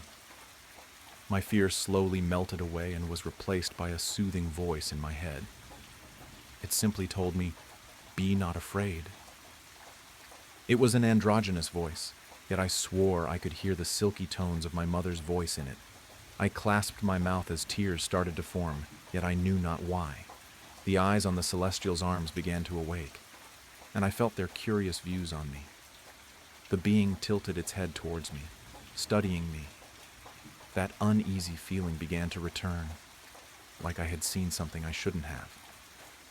"Go now, child," the voice commanded softly. "It is not your time yet." The voice was sympathetic, yet oddly harsh. My father stirred slightly, and the being turned its attention back to him, soothing his strained mind. I backed away from the door, my eyes aching from the glow. I rubbed them and stumbled into my own room, ignorant of the thing I had witnessed. I collapsed onto my bed, and the slumbering world stole me into itself. I awoke late into the next day to the sound of my father whistling a merry tune. He knocked on my door and came in, a plate of eggs in hand and his phone in the other. He sat down next to me, offering me both without a word. On the screen was a breaking news story. Arnold Weaver, the man who had murdered my mother and walked free, had been killed. The man had been out celebrating his legal victory at a bar of all places. Early morning he had stumbled out when a neon sign above him collapsed from its scaffolding directly onto the man's head. It had killed him instantly. There were no pictures of the body, simply a cordoned off-street corner and a photo of a cop carrying away the bloody sign. It was a thick neon picture of a beer bottle, the bottom heavy with blood. My father looked pleased in spite of himself. I noticed some wrinkles around his eyes, like he had aged 5 years in one night. I asked him if he was tired, brushing past the news. He smiled sadly and said he was. "Using the ledger for yourself takes more out of you than it normally does. But it was worth it," he explained. "Dad, I looked into your room last night and I began eagerly, but taking one look into my father's eyes was all I needed to clamp shut. Don't worry about that just yet, Leo. I heard you were asking everyone at the wake last night." He spoke softly. "I'll tell you all you need to know for now. The ledger was a gift to our family generations ago. It was meant to protect us and avenge us when it failed. Of course, you've heard some of the things your cousins have asked for. That man at Cousin Sarah's job who got the promotion over her, for example." He scoffed, then winced at the memory. "The keeper cannot refuse a request, you see, no matter how abusive the use of its power can be. It takes a part of you every time, Leo. My father died young, as his before, and I'm sure I will as well. There we shall be judged, and I just hope they will look upon us with mercy." He grasped my hands. "Do you understand what I'm telling you here?" I nodded my head, and to be honest, even now I don't fully grasp it. He accepted my lie, and we went about our days like nothing had happened.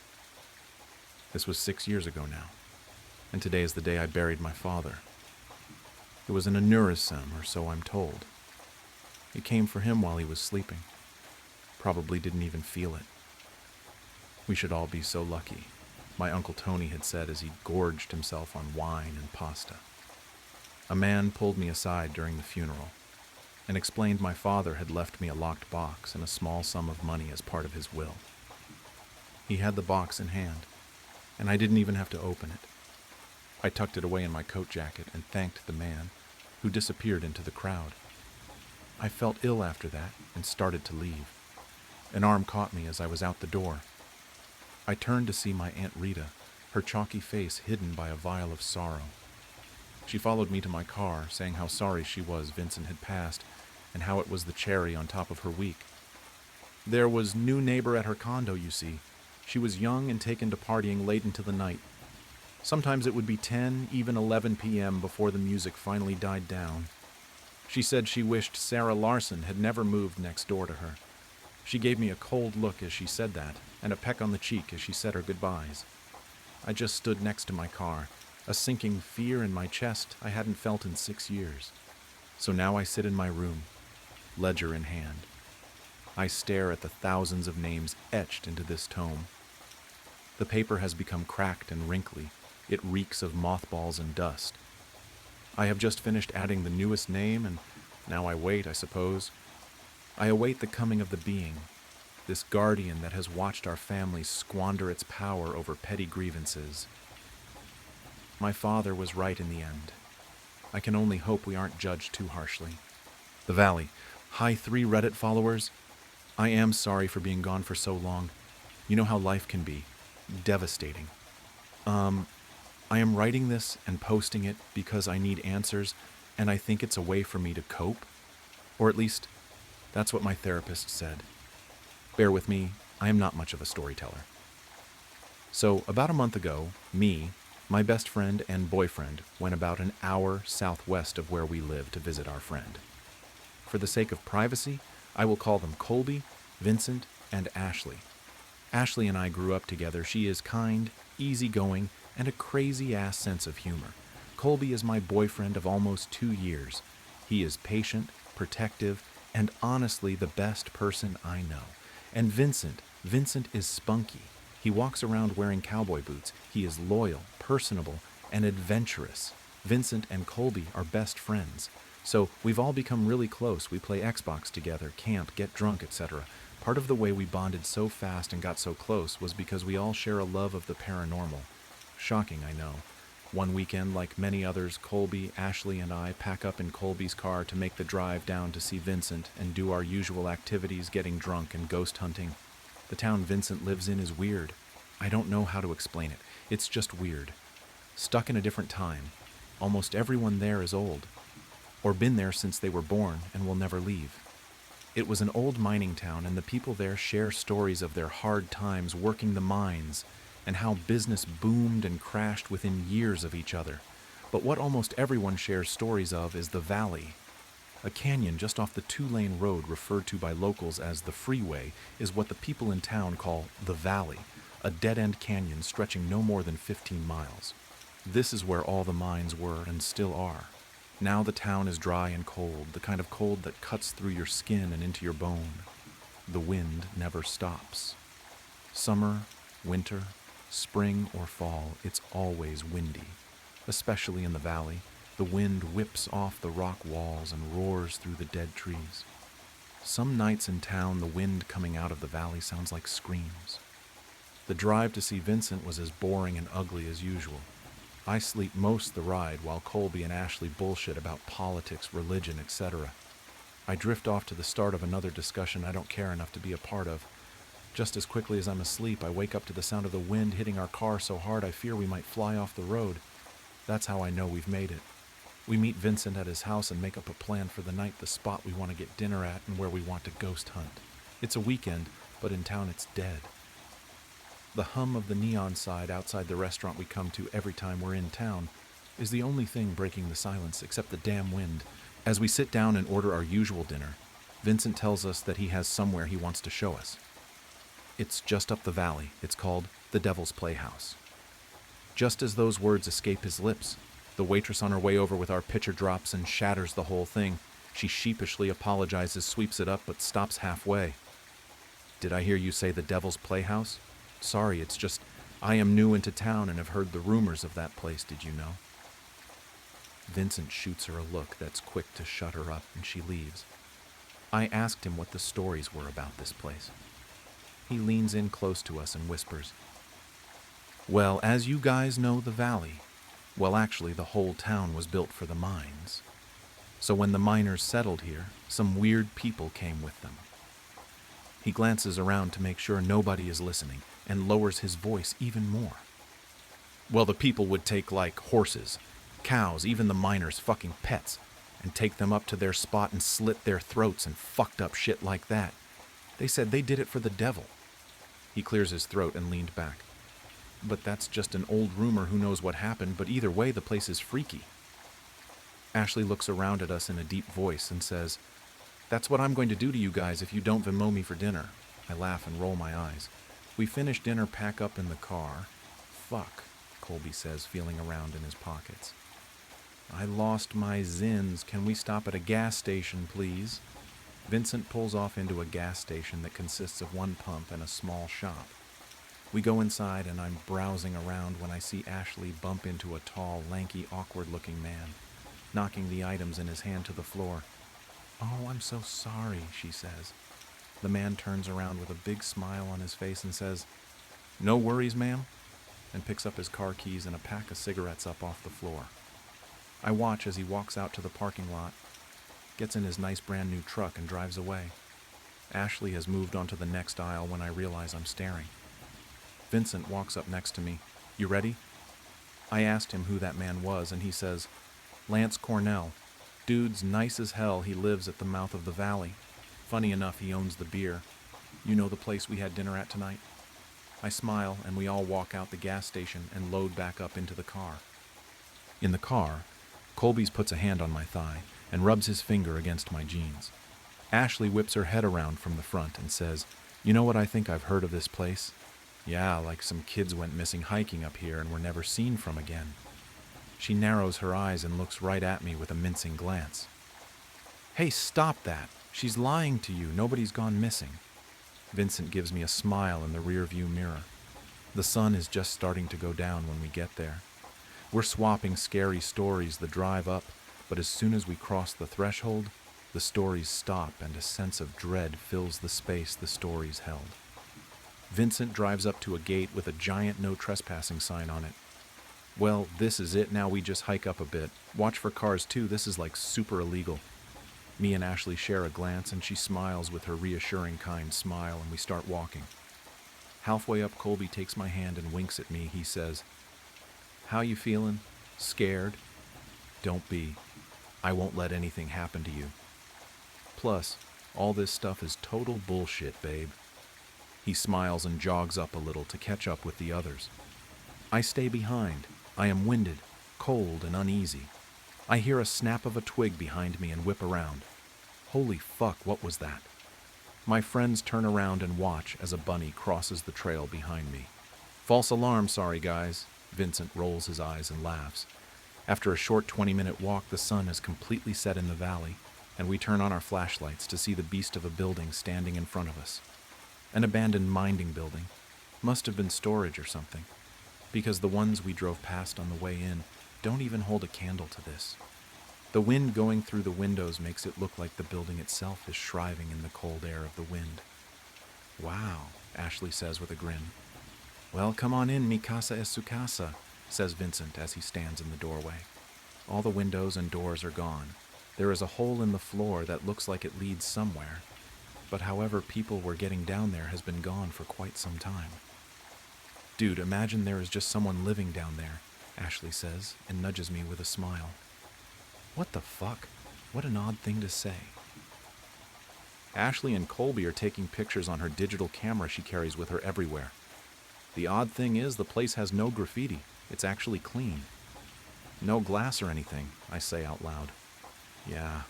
Well, nobody ever comes up here because, well, the cops are bored in a town like this," Vincent said like he was reading my mind. "All right, fuckers, I say we split up," Colby says. All right, gang, let's look for clues. Ashley copies in a teasing voice. My heart starts to race. The building is only one floor if you exclude the hole in the ground. Just stay on the main floor and keep your light on just in case. Vincent tells us we all nod and walk our separate ways. I begin to walk around the corner of the general area we're in. I am looking around, still amazed at the cleanliness of this place. No dust, no leaves, nothing. It's wild. I turn around to see Colby right there. Ah, he screams. I shove him away and smack his chest. Idiot. He leans in and tries to kiss me, and as I lean into him, I hear aloud, "What the hell?" Ashley sounds scared. We run over to find her looking at the ground with fear in her eyes. We pan our flashlights down to what she's looking at. A dead fucking rabbit, fresh, bright red blood pouring out of the hole in its body where its head used to be. I look away and throw up in my mouth. "Dude, what the fuck?" Colby says. "What the fuck is right?" Ashley says, sounding scared. "Let's leave, I want to leave. Please, this is fucked up. This shit is like real, like, what the fuck? We need to leave. It's the bunny from the trail." "What are we waiting for?" Ashley screams at us. I swallow my throw up and start walking to the door. The boys are standing there staring at it. As I walk away, I start to lose sight of them. It's so dark that I don't know how people would navigate without a source of light, and it's so quiet, almost peaceful. Wait a fucking minute, it's so quiet. What happened to the wind? My heart drops to my stomach, and a pit joins it. It's like we all notice it at the same time. The silence. Deafening. No rubbing of tree branches, no bugs, no hum of electricity, no sound of shoes on the floor, and most definitely no wind. "Wow," Colby says. "Can we go now?" asks Ashley. I pan my flashlight around to each of their faces. My heart is beating so loud, it's filling the silence. "Chill," Vincent says. "Don't freak yourself out, okay? It's probably nothing. Let's go. Okay, you're right, this was a mistake." He takes a step back, and as he does, I see a figure in the back hidden in the darkness take a step behind him. The figure smacks Vincent's phone out of his hands and onto the floor, silencing my heartbeat from my ears. Holy fuck! Wait, what? Vincent! Ashley screams. We all panic, getting closer to each other. Just then, the sound of footsteps on the floor running, no sprinting towards us. Colby yanks me out of the way, but he's not fast enough to grab Ashley, the figure running, picks her up in a single swoop, and I hear her cry out as his voice gets more and more distant. "Ash," I start to say, as Colby covers my mouth with his hand. We back up into the darkness, moving as quickly and quietly as we can. Suddenly, the floor underneath my feet is gone, and we fall right into the hole in the floor. Slamming my head against the cold, damp cement floor, I knock myself unconscious. I wake up to the sound of sobs and screams. It's not dark anymore. The main room of the building is lit by candles burning and surrounding me, us in a circle. We're all tied up, bound by our hands and feet, sitting next to each other. 3 hooded figures stand far enough away. The candlelight isn't showing their face. "What do you fucks want with us?" Colby yells. "You please let us go," begs Ashley. One of the men steps forward and into the candlelight. A bald man who looks to be 60 is carrying the head of the rabbit, the blood still dripping on the floor. He holds the head above each of us while muttering under his breath. The blood is dropping onto my face. Warm, wet, sticky, the metallic smell filling my nose. I gag and cry and shake and all the things. After they put the blood on Colby mine and Ashley's heads and faces, they stop at Vincent. One of the hooded figures step forward. A short, fat, hairy man in his 40s reaches out a hand towards Vincent. He mumbles something under his breath. Vincent, crying, looks at us and back at him and takes his hand. Tears streaming down his face, he says, "I can't do this. Please don't make me do this, please." "They're my friends, you assholes." The last robed man steps forward and the strong stench of cigarettes follows him. It's the man from the gas. He grabs Vincent's shoulder and says, "Vincent, we talked about this. Think of your mother, your sister. Do it for them. I promised you something, and I would never break a promise." Vincent wipes away the tears and backs up into the darkness. "Vincent!" Colby screams. "What are you doing to him? What are you doing to us?" Tears are gushing out of my eyes as I see the fear on Colby's face. Before Colby can say another word, his throat is slit, and blood is spewing out all over his clothes. He looks at me. His eyes widen with fear, and his body slumps over. To appease, they all say in unison. Just then, Vincent returns with container of lighter fluid. He drops it to the floor as he falls to his knees. A blood-curdling scream escapes his lips. "No! I told you not him! You told me you wouldn't hurt him! Please don't!" He is shaking and crying and holding Colby's limp body, his blood soaking onto Vincent's clothes. Cornell says something under his breath, and the other two drag Vincent away while he is kicking and screaming. Suddenly, the screaming stops. I am shaking. My heart is shattered. I'm so shocked I almost forget Ashley is next to me until I hear a whimper and see her bloody and shivering, a piss stain showing on her pants. The two men return, one of them picking up the gasoline while the other picks up matches. They begin to make a ring around us, and just as they're about to light it, Cornell mumbles something to the other two, and they pick me up and untie me. I try to run over to Ashley, but they yank me back. "No, wait, I want to see her, please. What are you doing to my friends? Please, no." I can barely see through my tears. "Run," the bald man says. "Leave this town and don't ever come back." Before I can dispute the circle around, Ashley is ablaze, and she is screaming, screeching, crying. I can't take it anymore, so I run. I leap out the window, fall to my knees, but I don't stop. I get up, the wind is back. It's whipping the tears flowing down my face. My feet give under me, and I fall down the mountainside. I slam my head on the ground, my hands and bloody and scraped. I don't stop. I get up. I am just at the car when I stop. I turn back around and look up. I can hear loud chanting, rhythmic, and a scream like I've never heard. Something deep, something guttural, primal. A howl of sorts, and then light. A bright flash of light, and then it's all gone. And suddenly I can smell cigarettes. I get into Vincent's car. The thing is old. It barely stars, but it does, thank God. I sit there for a second, looking up at the building, and then I scream. I slam my hands on the horn. I cry, and I cry, and I cry. I slam on the gas and don't stop until I'm out of the valley, out of the town, until I'm back in my town. I show up at my local police station covered in blood. I tell them everything, and they write it down and speed away. Sirens on. Backup arriving, the whole 9 yards. They don't find anything but a circle of dust and ash on the ground. The police told the parents what happened, and I've been questioned multiple times, although my story never changed. They've held 3 funerals, but I didn't attend Vincent's. I couldn't and will never enter that town again. I didn't attend anyone's, so now I'm here, alone, haunted by the memories of that terrible night, in a fuck ton of therapy, on the news, in pain and suffering. I just don't understand why they didn't kill me. I wish they would have ended it all and killed me. Please kill me. Nobody believes me, but I know what happened. It all happened in that fucking valley. Returning from the Amazon was one of the most exhausting and exhilarating experiences of my life. That trip to South America had been the perfect escape from my suffocating routine as a rising attorney in the United States. After years of hard work, I'd secured a solid position at Marston and Associates, and with a recent promotion offer, life finally seemed to be heading in the right direction. But since I returned, something hasn't felt right. It began with a faint itch on my left arm just below the elbow. At first, I thought it was just a mosquito bite, inevitable after weeks in the Amazon rainforest. I didn't pay much attention to it. I applied some ointment, took an antihistamine, and carried on. But the itch wouldn't go away. 2 days later, it worsened. The small red spot on my arm started swelling, throbbing, as if something alive was inside.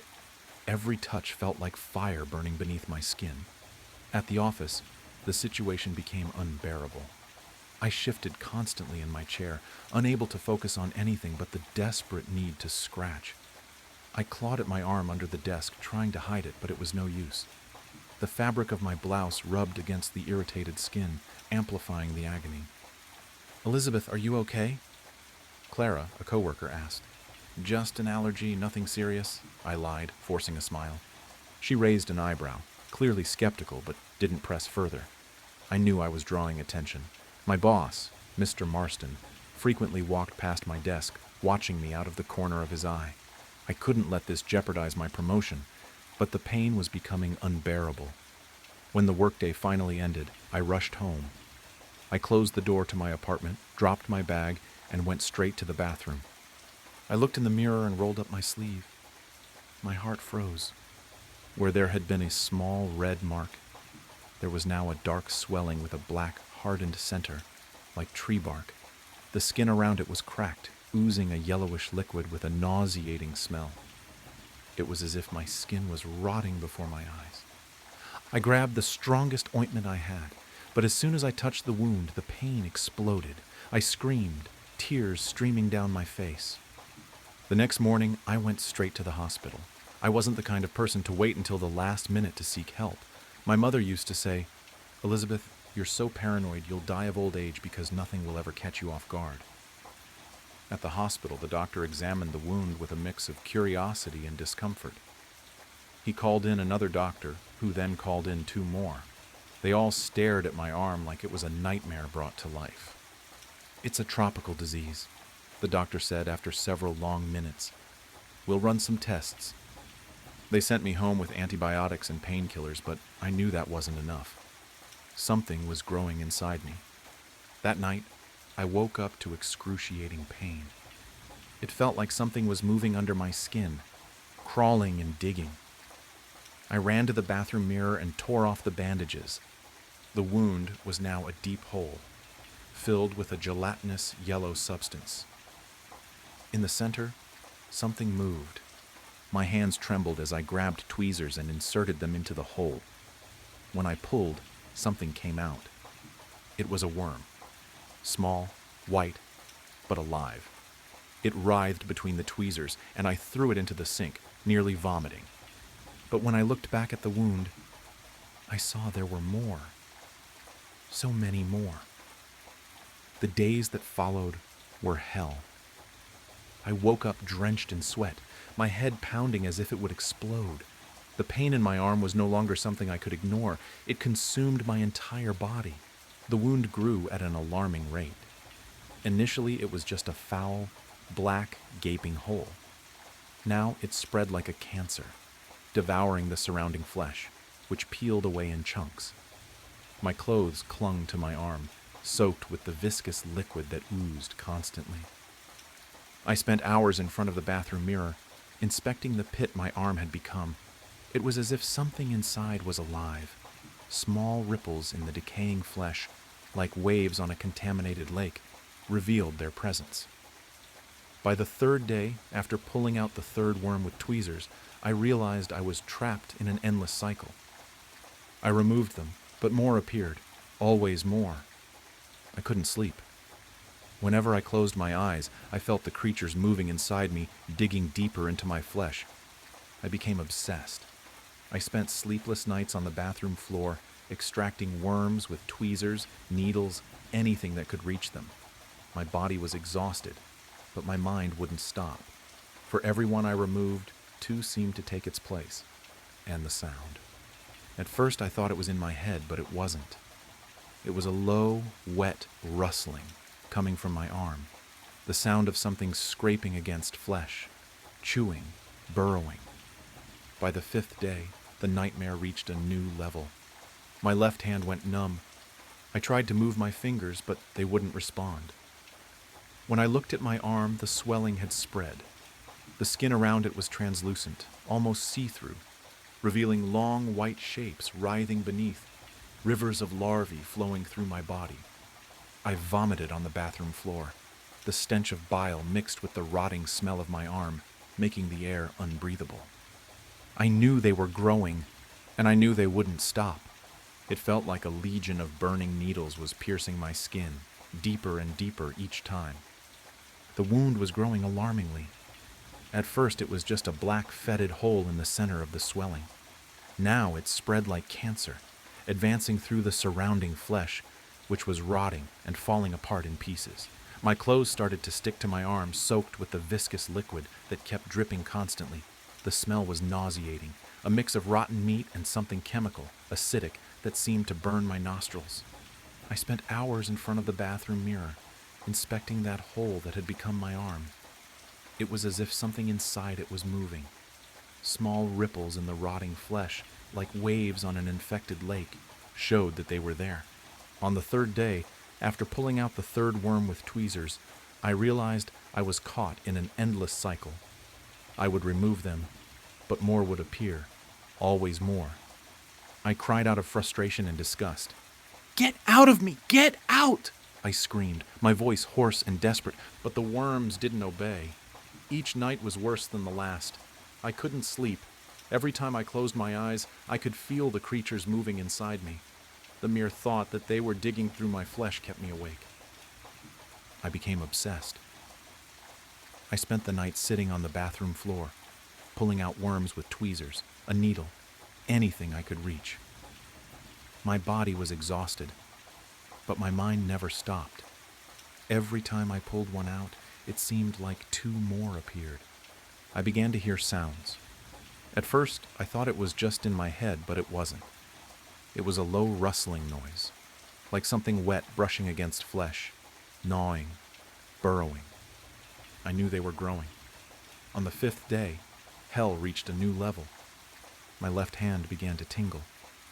Then, it went numb. I tried to move my fingers, but they wouldn't respond. When I looked at, I start. My skin was greenish and damp, gleaming with a sickly, oily sheen. I called an Uber to take me to the hospital. When the driver stopped in front of the building, I hesitated for a moment. I tried to cover my arm with a cloth to hide the deplorable state it was in, but the fabric quickly became soaked with the yellowish liquid that leaked incessantly. I got in the car, hoping he wouldn't notice. "Good morning," I tried to say, but my voice came out hoarse, almost inaudible.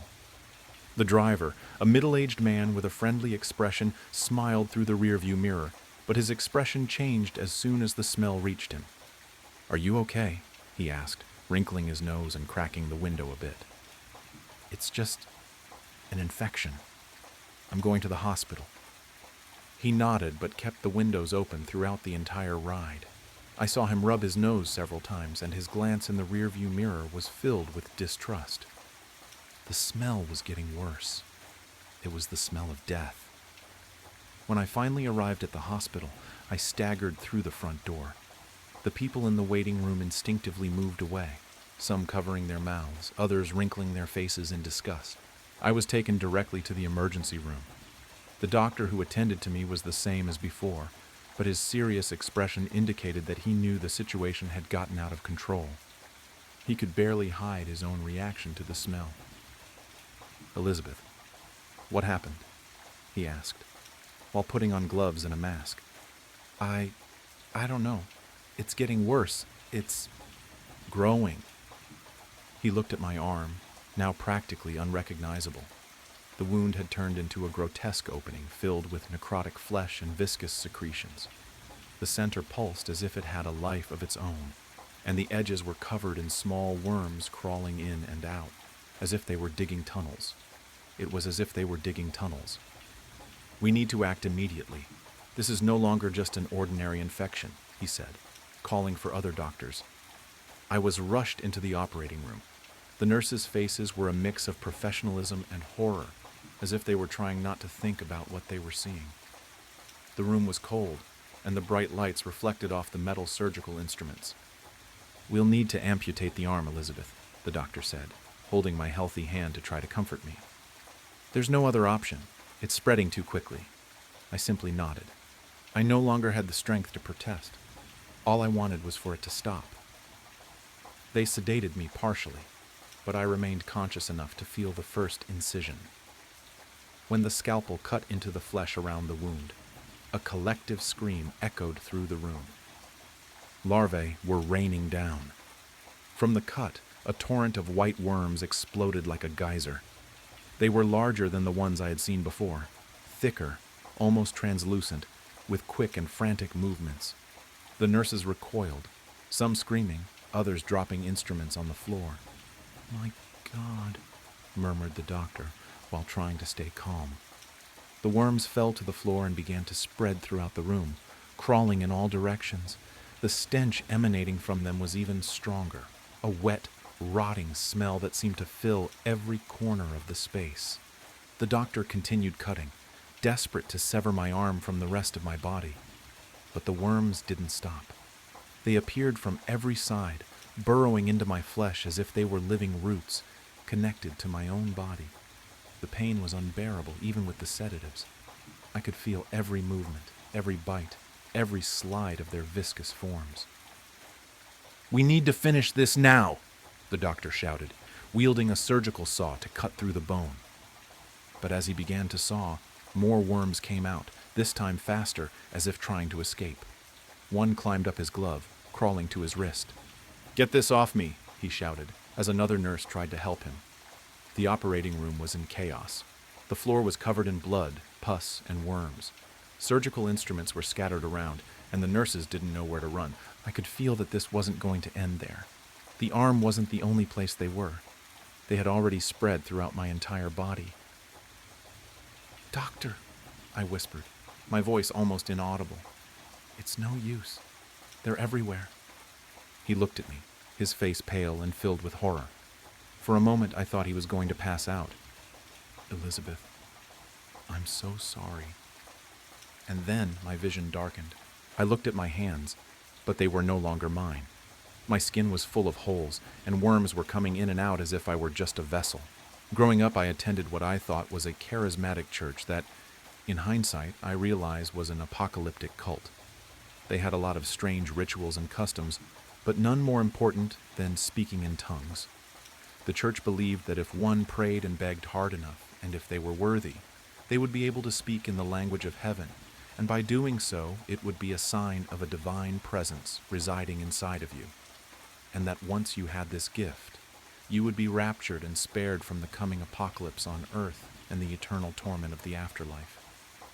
If you hadn't yet spoken in tongues, you wouldn't go to heaven when the rapture, the moment when the saved ascended to heaven, occurred. You'd be left on earth to experience the apocalypse, and when you died, you'd burn in hell for eternity. That's a lot for a kid to process. The way to get this gift of the Spirit was to go up to the front of the church during the altar call, which happened toward the end of every service, right after the collection plate was passed.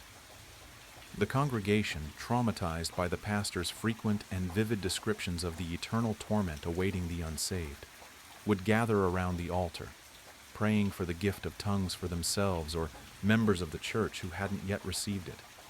Those who didn't have it were instructed to pray, praise God, and beg for the gift. We do this regularly, desperately, and the altar calls could last for hours. Imagine it.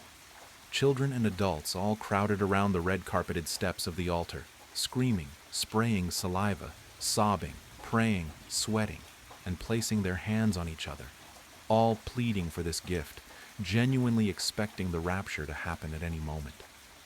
Honestly, I spent most of my childhood and early teens trying to receive this elusive gift. I spent countless hours at the altar, begging and pleading with God to grant me the one thing that would save me from hell. Night after night, surrounded by screaming adults, I begged God until my voice was raw. To add insult to injury, it seemed like at every altar call, someone around me received the gift. To my left or to my right, someone would begin babbling incoherently, collapse to the ground, and then be helped up to their feet by a celebrating congregation. But despite all my efforts and sincerity, each night it was denied to me. Eventually, the crowd around the altar would disperse. Late at night, often around midnight, the service would finally end, and we'd go home. I'd spend the drive back staring out the car window at the night sky, my clothes damp with sweat, and my throat sore from pleading with a God who refused to answer.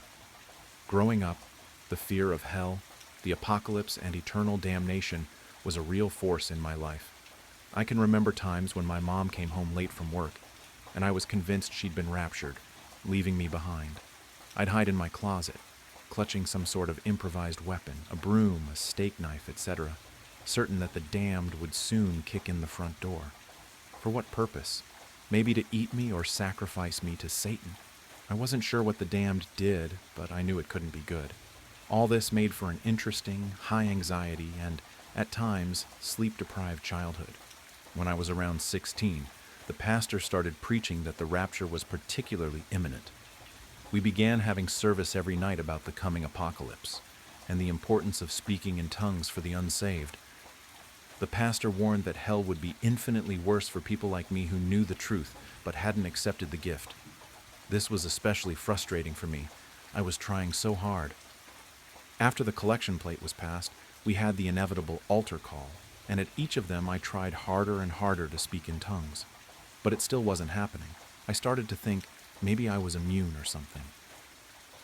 Finally, after an especially long altar call, the pastor took me aside and told me, in a voice filled with compassion, concern, and perhaps a hint of exasperation, that if I just repeated the word hallelujah over and over again, God could use it as a foothold to enter my heart and grant me the gift. At the next altar call, I gave it a try. I knelt at the altar, shouting hallelujah over and over again. I was helped by an older man in the church who often mentored and prayed with the young boys, either one-on-one at his house, which he preferred, or at the altar. He considered this his calling. This oddly, overly affectionate man, a self-proclaimed prayer warrior, whispered words of encouragement in my ear as he knelt behind me, rubbing his hands tenderly across my sweating back and shoulders. Hallelujah! I shouted, again and again. My arms waved, my body swayed, and my knees ached. My throat was raw and my voice was fading. The words began to run together, syllables dropping and merging. This only excited the people around me, especially the man behind me. Hallelujah! Hallelujah! I kept shouting faster and faster. Exhausted, the words blurred into nonsense. Around me, the church members screamed and prayed with ecstatic fervor. The pastor, now kneeling in front of me, tangled her fingers in my hair with one hand, grabbed my chin with the other, and brought her fleshy face close to mine, pressing her puckered lips against my ear. "No, say it like this," she whispered, her breath hot, moist, and intrusive. And then she began repeating the word hallelujah, improvising like a jazz musician, creating her own excited babble of syllables to accompany mine. Behind me, the man prayed harder, his breath hot on my neck, his body pressed close to mine. His hands moved roughly over my shoulders and back. He whispered in my ear, urging me to pray harder, harder, to let it inside me. Hallelujah! Hallelujah! I tried to keep shouting, but my voice faltered, my words turning to mush. The crowd erupted in a frenzy of excitement. The word blurred, lost its meaning, became a nonsensical noise. My throat burned, my body trembled. The pastor kept whispering in my ear, but her voice seemed to change. The word she kept repeating was now unrecognizable. The first syllable, a percussive exhalation. The second, a wheezing gasp. The third, obscenely stretched out. The last, almost a cry of pain. Her wet lips squirmed against my ear like worms. I felt her tongue in my ear, her voice in my head, and suddenly something shifted. The air grew thick and cold. The sounds around me suddenly muffled and distant. I felt like I was submerged in dark water. A strange presence loomed all around me. No, inside me. A watching, waiting, something. I felt 1,000,000 miles away, and a coldness crept into my chest, an internal ocean of black water teeming with something dark and squirming, rising up my throat and bursting out of my mouth. It hurt. I started screaming. We all seemed to be screaming in unison, and the lights were flickering, and suddenly I was being helped to my feet. I had apparently blacked out, collapsing face forward onto the steps of the altar. It wasn't an unusual occurrence at the church. They called it being slain by the Spirit. I had rug burns on my forehead for weeks. Still, as I came to, all around me, everyone was ecstatic. "You've got it!" someone shouted, their hands gripping my arms and shoulders. Everyone was happy. I was being congratulated, showered with love. And in the middle of it all, someone, I don't know who, whispered in my ear, "It's inside you now." And I felt a strange chill. I knew I should be happy. I tried to convince myself I was, but I felt different. Hollowed out, violated in a way I couldn't quite grasp or articulate. Later, before the service ended, the pastor asked me to come up to the pulpit to make an announcement. Numb, exhausted, and uncertain, I walked up. As I neared the pulpit, I glanced at the pastor. Our eyes met, and I still remember her expression. Though she smiled, her face seemed smug and sly, as though the two of us were co-conspirators. She nodded toward the pulpit, silently encouraging me to play along. I stepped up and looked out at the congregation, the only friends and community I had ever known. Their upturned faces were expectant, like children waiting for a story. I made my choice. I spoke in tongues, I said into the microphone. My voice was raw and my throat was sore, but the declaration boomed around the church with a confidence I didn't feel. The congregation erupted in applause and shouts of "Amen" and "Praise the Lord." Their words blended into an indecipherable babble that sounded like tongues. Hallelujah. But I wasn't exactly sure what it was that I'd done. I wasn't sure what I'd let in. That night I couldn't sleep. My room felt suffocating, the air thick with something unseen, some new and terrible thing inside of me and around me. I lay awake, replaying the altar scene in my mind. The man's hands, the pastor's smile, the cold presence that had seemingly entered me, the feeling of something inside of me boiling over, the pain, and the beginning of a scream. And then I heard it, a whisper, faint and guttural from my own mouth. But it wasn't me speaking. It wasn't my voice. It wasn't English or the word hallelujah. It was something older, darker, like the sound of something massive choking up something vile, but I could understand it. "Not now," it said, from my own mouth. "Not now, but soon." I froze, my body paralyzed as the words seemed to echo in the room and my mind. And then, just as suddenly, the voice, the feeling, was gone. I refused to go back to the church after that. Rejecting the faith of my family at such a young age tore my life apart. But I survived. I grew up. And over the following decades, I found peace, love, and my place in the wider world. Or I thought I had. But last night, as I was washing dishes, I started to gag, cough, and gasp for air. And I felt it again, rising up. The voice that wasn't a voice. The words that weren't words in any human language. They burned and tore at my chest and throat and spilled out into the empty air around me. "Really soon now," it said through me, with undisguised glee. The plate shattered in my hand, cutting deep into my palm. Cold dread rushed through me, and then, somehow beyond me, standing at my sink in my empty house, with blood welling up in my cupped palm, I realized I wasn't alone with the voice or the pain. Not really. I could feel them. The connection snapped into place, somehow simultaneously stabbing and tearing at me, a pain sharp, dull, and overwhelming, like a clawed finger pushing into the center of my mind, slicing, stretching, and flipping a switch. I knew all of them, the others, the ones who'd been there at the church when I was a boy. Their thoughts, their faces, their secrets, loves, and fears flooded my mind. They were scattered across the world. Most had moved on, healed, and built new lives just like me, but I knew at that moment, we all knew, that we were still marked and connected by the same terrible fate and bond. The voice was in them too, rising up, burning, tearing at us all. I could feel their fear, confusion, pain, mirroring my own, and a growing understanding of what was coming. A terrible, all-consuming compulsion building inside me, in all of us, pressing, urgent, and impossible to resist any longer. For death, destruction, chaos, glorious purpose, and hell on earth. The voice was rising up again, preparing to speak. In agony, I clawed at my face and throat, tearing at my collar in desperation, unintentionally smearing blood from my cut hand across my face, mouth, and neck. Blood, red, hot, salty, and so beautiful. On its own, my tongue lashed out impossibly long, flailing wildly at the air, lapping at the blood around my mouth and in my palm. It was unexpectedly delicious, sparking an explosion of pleasure in my injured hand, groin, chest, and head. A pleasure somehow shared with all the others, rapturous in its mounting intensity. Heavenly. "It's almost time," we all choked and gagged out in gleeful unison and hellish chorus, followed by horrible, wet sounds that burned in our chests, tore at our throats, and burst out of our mouths. Inhuman, monstrous, utterly insane sounds that we all recognized as laughter. The chill began not with a scream, but with a laugh.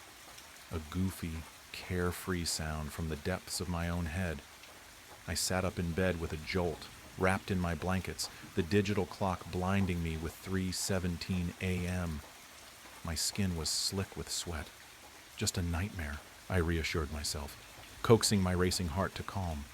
But the laugh remained, an echo of something wrong. Morning came, tinting the sky with shades of bruised purple and tentative gold. I dragged myself from bed, the lingering fear holding on to me like cobwebs. Coffee, black and powerful, was my sole protection from the insidious fear. My phone vibrated. A message from Mom. "Don't forget Mark's birthday dinner this evening. He's really excited to see you." Mark? The name scratched at the back of my mind. An itch I couldn't quite scratch. "Who's Mark?" I texted back, a flicker of confusion igniting in my chest. The reply was instant. "Don't be silly. Mark, you know, you're practically brother. You've known him since you were a kid. Don't tell me you forgot." She even threw in a laughing emoji, as if this was some grand joke. But it wasn't a joke. I didn't know Mark. Not even a shard of recognition glimmered in my mind. "Mom, I'm serious," I typed back, my fingers shaking a little. "I don't know who Mark is. I've never met anyone by that name." She didn't answer. Panic scratched at my throat. I sprinted to the bookshelf, yanking out photo albums, their covers cracked and worn. Birthday parties, Christmas mornings, school graduations, the milestones of my life in grainy photographs. And there he was, Mark, a steady figure, a smiling face in the periphery of every milestone. He was tossing a football with me at my 10th birthday, shoulder to shoulder with my sister at my high school graduation, even raising a glass at my 21st birthday party. He was everywhere, but I didn't remember him at all. Desperate, I moved. I took my keys, a sense of panic driving me in circles in my mind. My sister, she'll remember, my best friend. They'll recognize that this is not right. My sister Sarah opened the door, smiling brightly. "Hey, Mark's birthday now?" The words struck me as if I had been physically hit. I felt my head reel. "Sarah, who is Mark?" I begged, my voice hoarse with fear.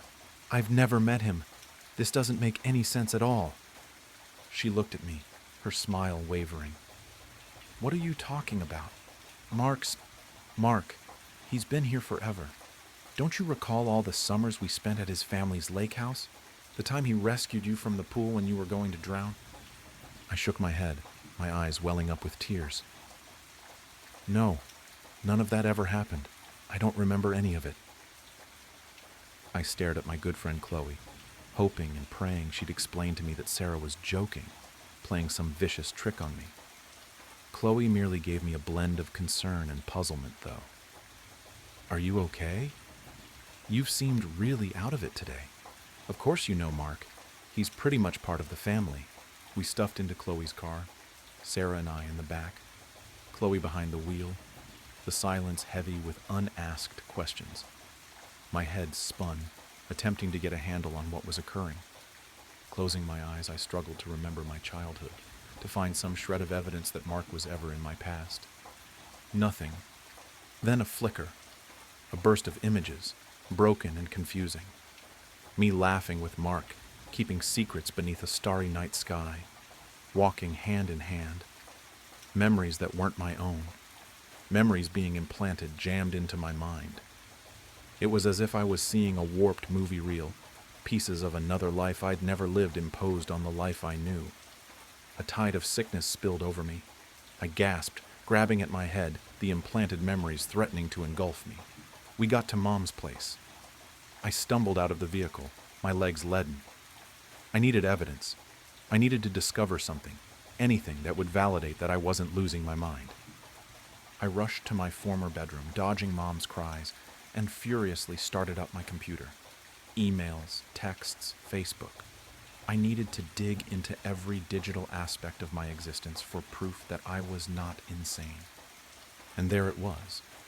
Years-old emails from Mark, Facebook messages with those inside jokes, photographs with his name. I had responded to his messages, sent multiple emails, engaged with him online as if he were a permanent figure in my life. But I couldn't recall any of them. My mother shouted out, "Dinner's ready!" Her voice sounded abnormally cheerful, almost forced. I came out of my room, my heart racing against my ribcage, a chill of fear in my belly. And that's when I saw him. He was in the living room, standing beside my mother, his arms slung carelessly around her shoulder. Mark. He wasn't what I imagined, not ugly, not terrifying, just normal. Average height, brown hair, forgettable features. He resembled the kind of person you'd pass on the sidewalk and never give a second glance. And yet, his presence dominated the room with an overbearing weight, a crushing feeling of wrongness. His gaze met mine and a slow, creepy smile crossed his face. It wasn't a welcoming smile. It was a smile that knew something I didn't know. A smile that threatened something awful was going to occur. It was the smile of a predator. A shock, a shivering breath. I awoke. 3:17 a.m. again. Sweating, I sat upright in bed, my heart pounding against my ribcage. This time the giggle wasn't a distant whisper. It was, nearer, more tangible. My phone beeped. Mom again. "Don't forget Mark's birthday dinner tonight. He's really looking forward to seeing you." The message was the same, word for word. I hurled the phone across the room, a strangled cry escaping my mouth. It was happening again. This was not a dream. This was real. I got out of bed, clamoring for something that would ground me in the real world. I glanced at my room, hoping for something, anything, that would attest to the fact that I wasn't going crazy. My eyes landed on a framed photo on my dresser. It was one of my dad and me, taken when I was a child. I hadn't seen it in years. Except, it wasn't just my dad and me anymore. By my dad's side, his arm slung over my shoulder, was Mark. The same bland face, the same creepy smile. He had taken my father's place in my own mind. I could feel a scream rising in my throat, a raw howl of rage and terror. My memories were being stolen from me, rewritten, replaced with this thing. I sprinted to the mirror, gazing into my reflection, searching for any indication that I was indeed myself. A few seconds passed before the edges of my reflection's mouth twisted into that same unnerving smile. It leaned in and said softly, "You're ready, kiddo." The voice was mine, yet it wasn't me. I slammed the door closed and I ran, pushing open my bedroom door. Mark was there, leaning against the door frame, arms crossed, that awful grin on his face. "Why are you doing this?" I gritted out, my voice shaking. "What do you want?" He merely laughed, that low, queasy sound. "I'm not doing anything," he told me, speaking in a low, strangely calm voice. "You're always doing this."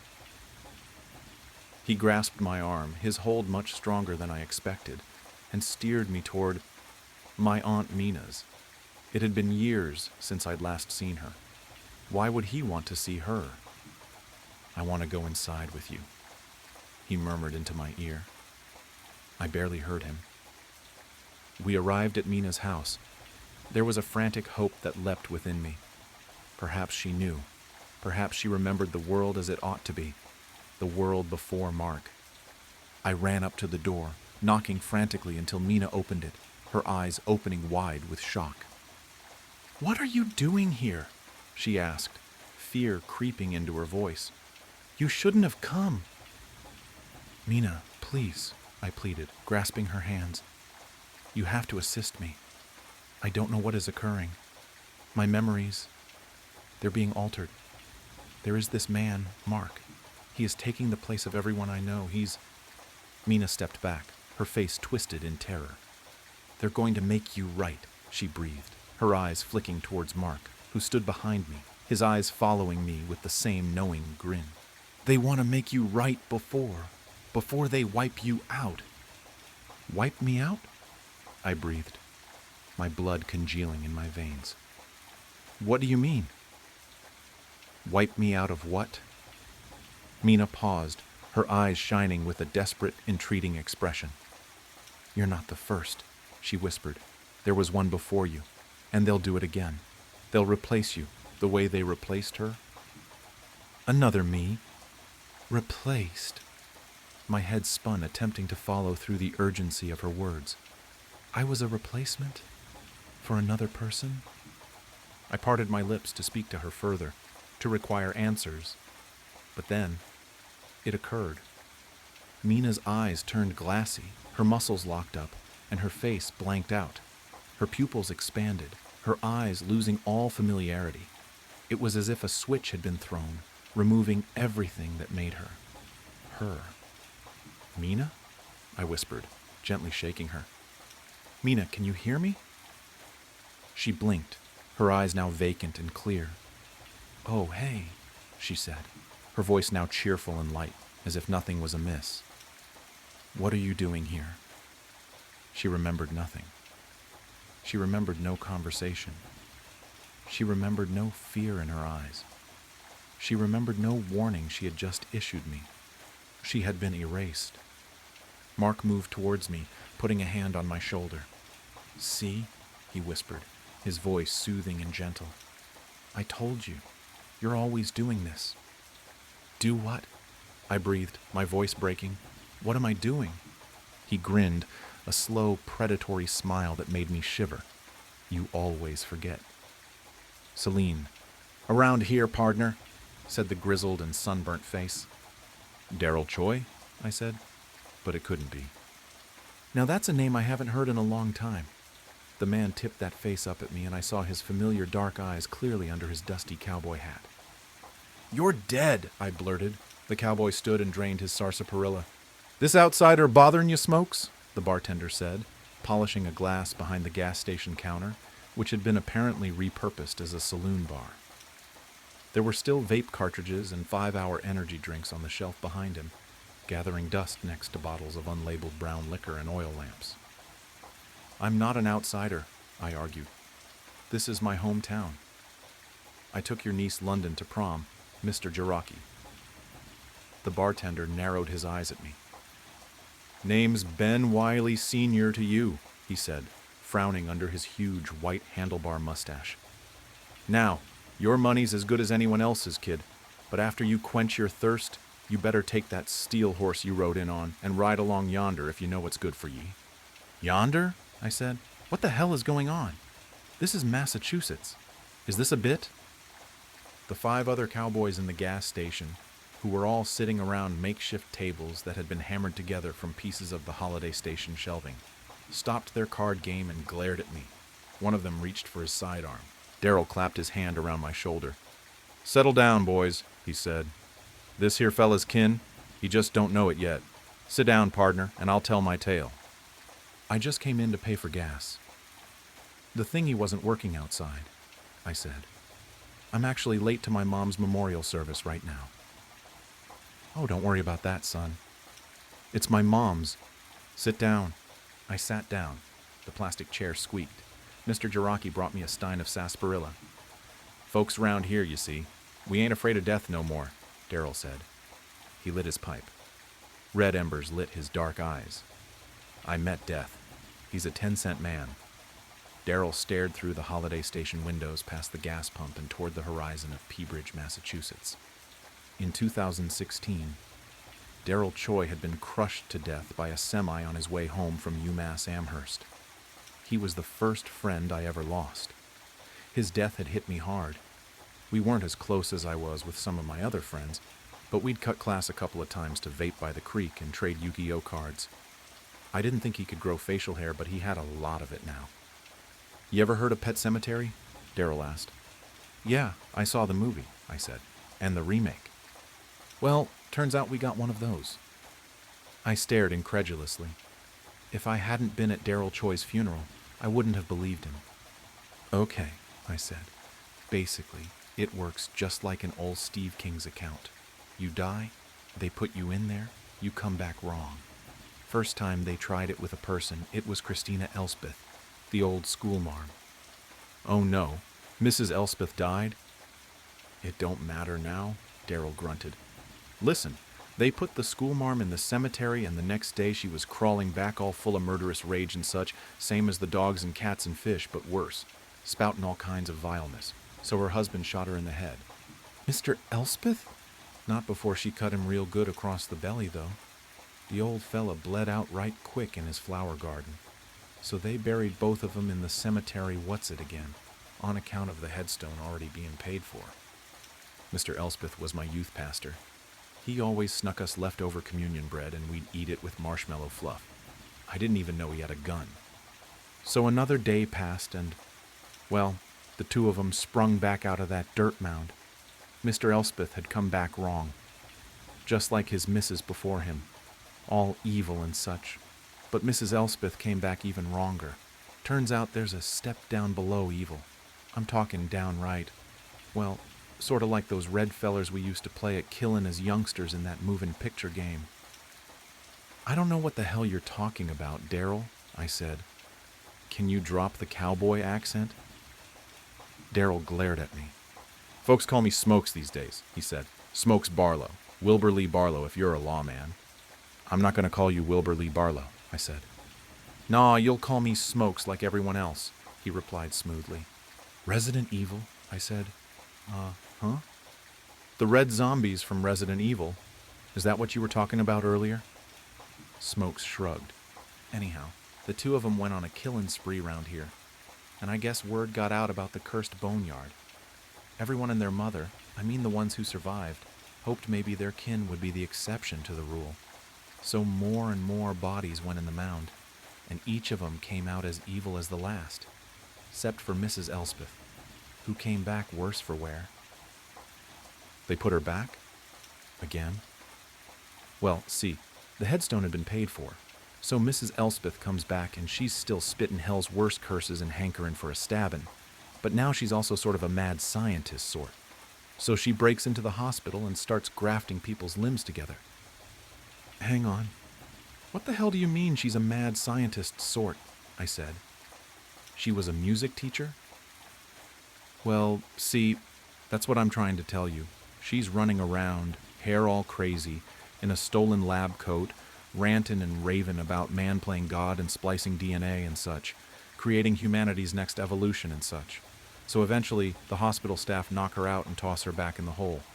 Next time she came back, she was a 19th century venture capitalist named Montgomery Prescott III, who aimed to turn Peabridge into a factory town.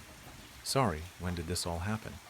Of course, by this time her husband was on his third resurrection too, so Prescott was a force to be reckoned with the power of science behind him. The two of them did a bang-up job whipping this place into shape, corralling all the zombies and throwing them in the hole, for science, and to see if they could monetize it. Prescott Mining and Scientific Enterprise unburied all the dead from the regular old graveyard and tossed them in the hole, myself included. Then when they came back, they put all those evil folks to work in the mines or in the lab. Now those mines were dangerous, of course, with all the coal dust and gas leaks. Prescott didn't give a damn about safety. A lot of folks died, but they'd just bring them back. A couple weeks in, though, and there were about 20 Montgomery Prescott III's and about 100 mad scientists running around, and it turns out Monty Prescott works for no man. Each of them enlisted a squad of mad scientists and started their own enterprise. Wasn't too long before they started assassinating the competition.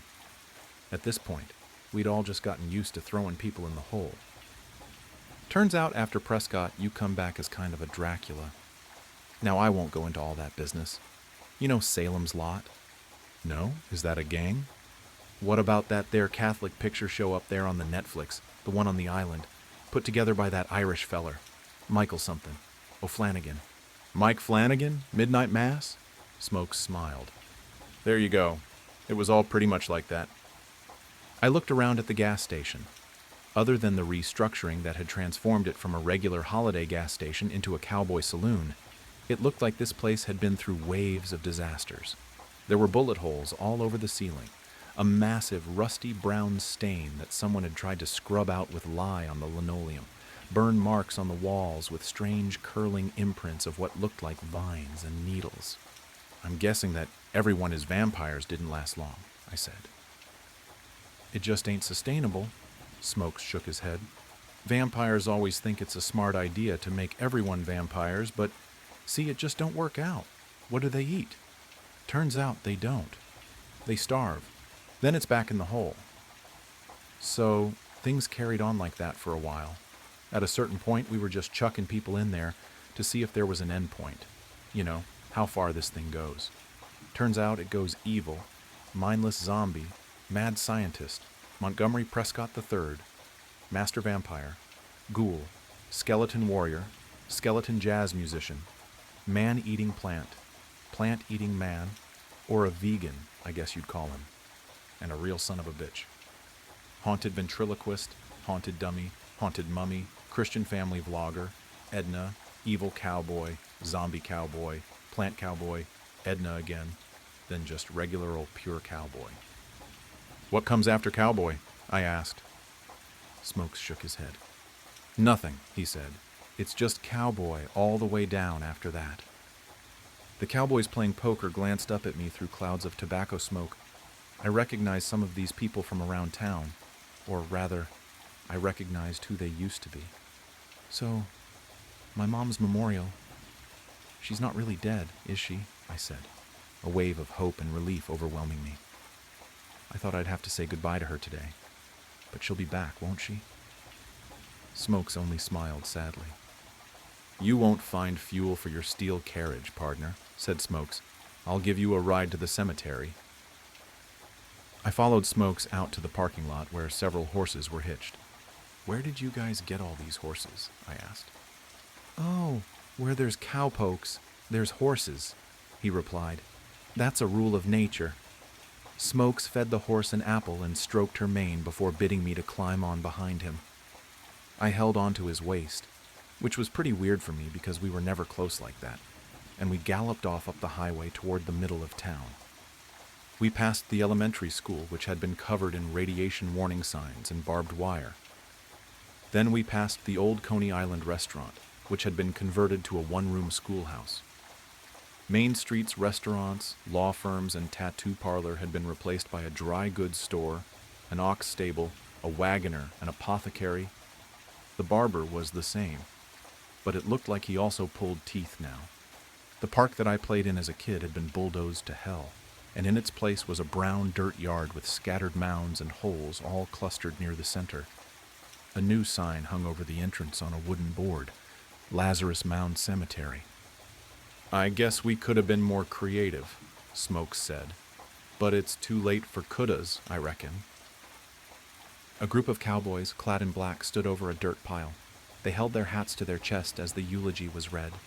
Smokes followed me to my mother's fresh grave. I dropped my bouquet of flowers on top of it.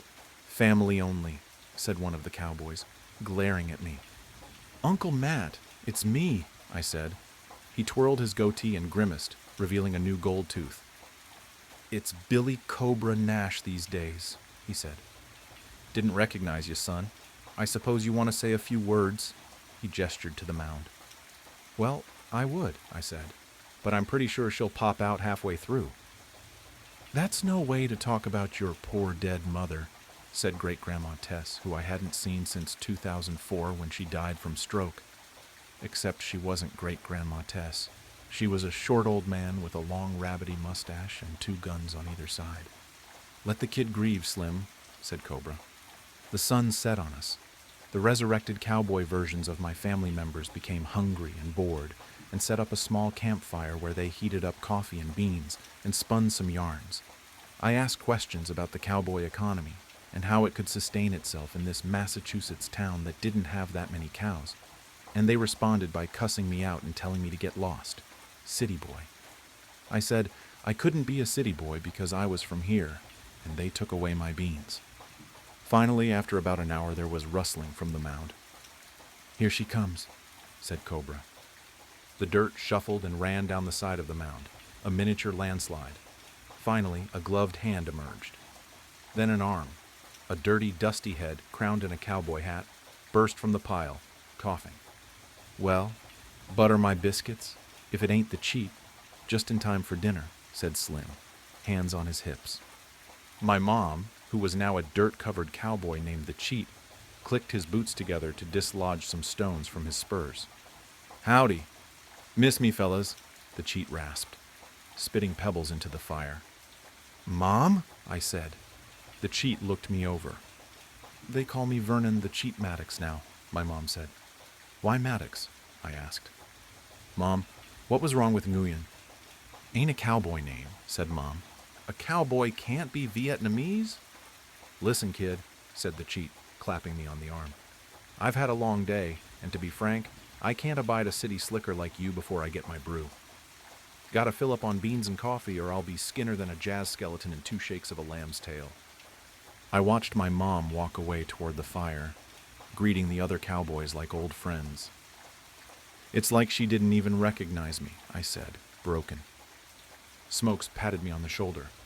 "That ain't your mother no more, pardner," he said. "Same as I ain't Darrell Choi."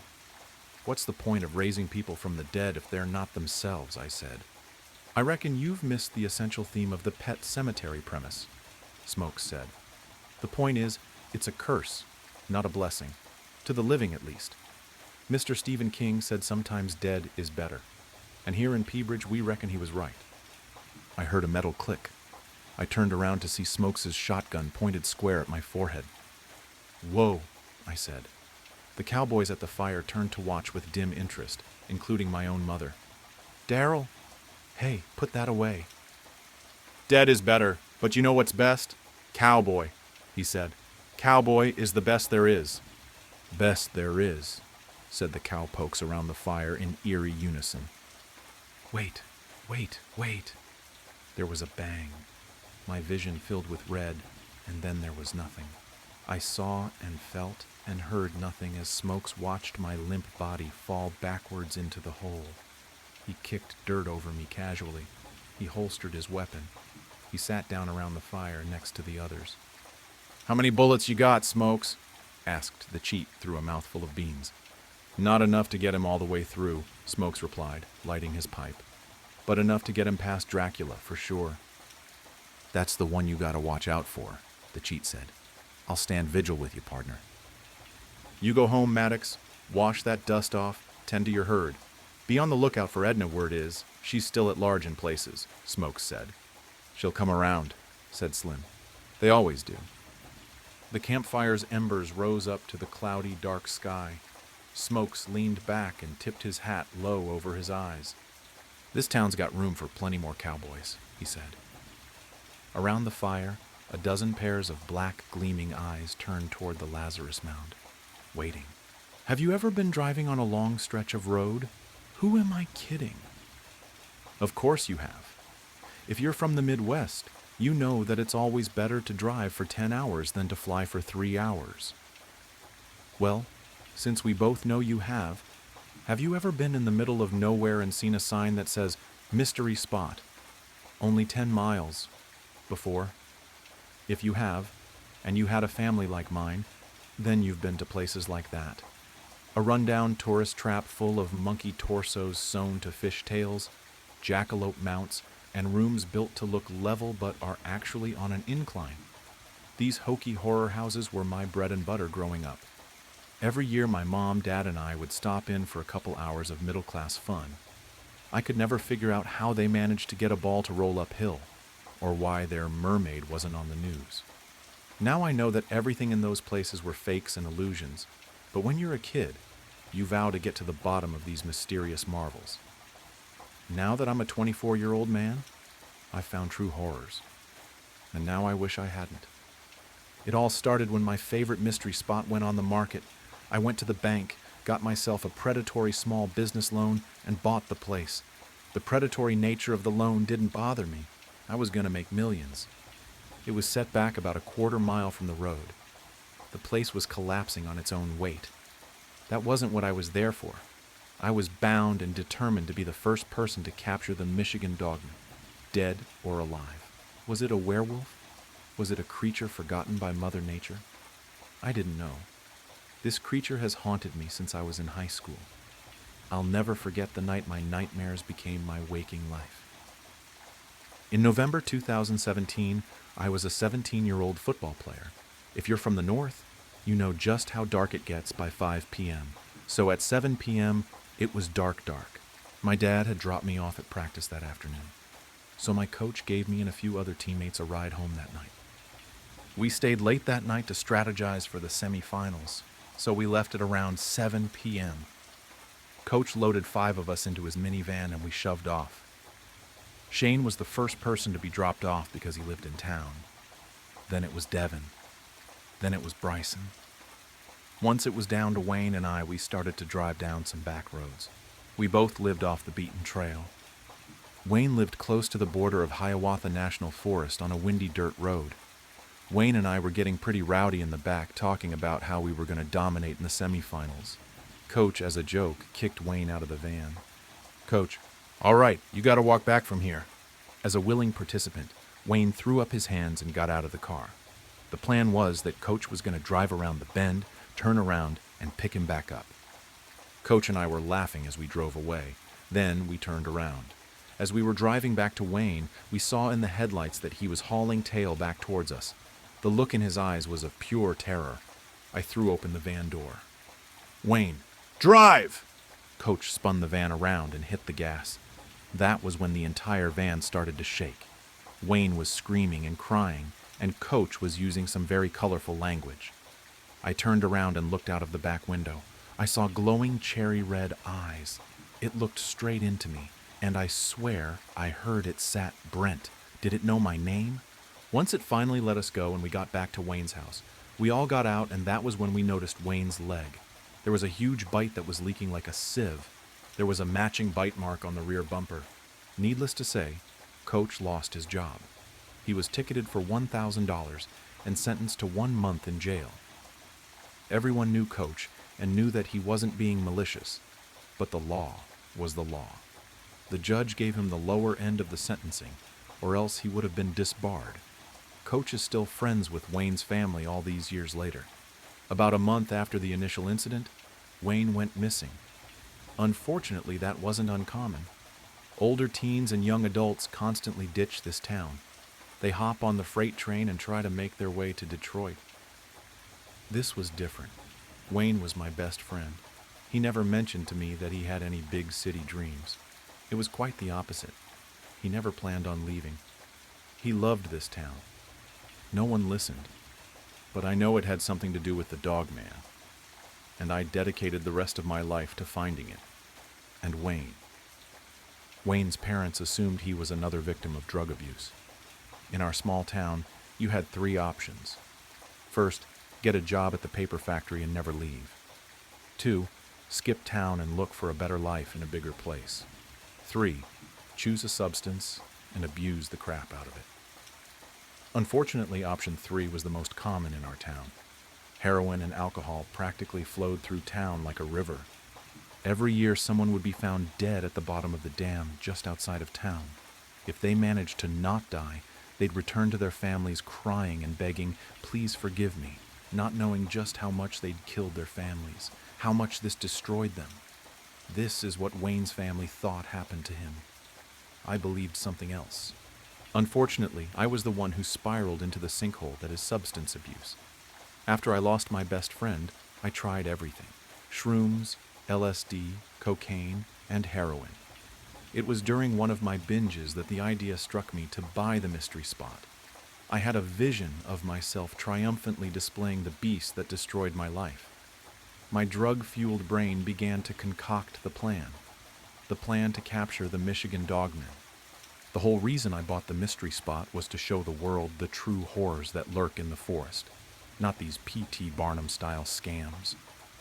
I was hell-bent on capturing the cursed Michigan Dogman that took my friend from me all those years ago. I had become obsessed with the idea that I could overpower it and put it on display for all the world to see. I'd studied the Michigan Dogman, and from my studies, there were three possibilities as to what this beast was. 1. A creature that has evolved alongside us, possibly an undiscovered subspecies of wolf. 2. A genetic marvel where somehow a bear and a wolf, probably in a lab, were crossed. This theory would explain why the prints left behind share characteristics of wolves and bears. 3. As unlikely as it may be, it could be a victim of lycanthropy. I prepared myself for all of these possibilities. I'd built an enclosure that was fit for a Kodiak bear. It was based on the Kodiak pen at the Toledo Zoo in Ohio, and inside, I had a silver chain. Making the silver chain was no small feat. Months of finding silver dollars, thrifting actual silverware, and buying damaged jewelry. I bought a forge and as many crucibles as it took. This creature was going to make me millions from ticket sales, and inevitably when the government decides to pay me to study the beast, I was certain that I had made a foolproof trap. I couldn't have been more wrong. It was a cold night in February. The moon was full, and I was at the last place I saw the Michigan dogman. I was armed with a rifle loaded with elephant tranquilizer, and I was walking down Wayne's Old Road. The moon was full and bright. The stars paled in the brilliance of the silver glow. With the snow in the woods and on the road, I had no problem seeing. Tied to the back of my belt, on a 15-foot length of rope, was a sack full of deer entrails. I was dragging it behind me the same way a bass fisherman trolls a lake with a plow jockey. I heard wolves howling in the distance. They knew where I was, but I hadn't gone there for them. I was after the bigger fish. I was so consumed with my hatred for the beast, overwhelmed with my desire for revenge, blinded by my pride and love of money. I was going to win. Then I heard it, a cross between a bear's growl and a wolf's howl. I felt a tug on my rope and I stopped. My heart pounded, not with fear, but with anticipation, a craving that I can only compare to the craving for another hit of tar. I turned and saw the dogman holding the sack in his paw. Although his XPR 66 was hard to read, I felt as though he were smiling at me. I smiled back, euphoria sinking into my bones. The world slowed down. I felt higher than a kite. Me, you're coming home with me. Then it spoke. Dogman, I'm not going anywhere with you, Brent. There went the naturalistic explanation. I know what you're thinking. You're probably thinking, Brent, you idiot. Why are you doing this? And I would answer back to you. Why do you drink when even one damages your liver? Why do you smoke when you know it'll damage your lungs? Why do you smoke weed when you know it damages your brain? It's because you think you're special, that you're the exception to the rule. I wasn't. You're not either. I laughed as I raised my gun. I pulled the trigger and the tranquilizer dart slammed into him with a shunk. The beast took a step forward. I fired again. Shunk. 2 more steps. I fired some more. Shunk, shunk, shunk. The dogman faltered. He took a knee. He got back up. I unloaded. Shunk, shunk, shunk, shunk, shunk, shunk. Although he was knocked out, I was extra careful. I put a silver muzzle on his mouth, silver shackles on his arms and legs, and chained him to the nearest tree. I walked back to my truck, drive back to him, and used my winch to get him in the bed of my truck. The next day, after I'd caged him, I called my family, Coach, and Wayne's family to come see. I thought that if this was a werewolf, he'd turn back into a human. But I guess over the centuries, details had been changed. Apparently the wolf form was a permanent change. When they all arrived, I brought them to the enclosure that I had dramatically curtained. Me. After all these years, I found him. The one who destroyed our lives. The one who took Wayne from us. With a flourish, I tore the veil from the cage, and they beheld the Michigan dogman. The look of horror when they laid eyes on the monster filled me with jubilation. That was only interrupted when I heard Wayne's mom, Jen, speak. Jen, Wayne? I spun around and there he was. Wayne. He was entirely naked. He was chained and bleeding. He was crying. I immediately swung the gate open and unbound him. Me. Wayne, are you okay? Before I could hug him and get him a blanket to cover up, he began to laugh. His skin sprouted fur. His bones began to snap and crack as he stretched into a horrible shape. The skin around his mouth tore as it elongated into a snout. He grabbed me by my throat and flung me into the cage. My head slammed into the wall and everything went black. When I awoke, I saw a bite torn into my thigh. I then looked out of the bars and saw the mess. My family's, Coach's, and Wayne's family's bodies were twisted and gored. Their entrails were woven into a grotesque message. I vomited as I beheld the scene. I stood back up and read the bloody message. Please forgive me. The music in my headphones was deafeningly loud, but that's just how I liked it. It kept the hums, beeping, and boops that came with the job to a bearable minimum.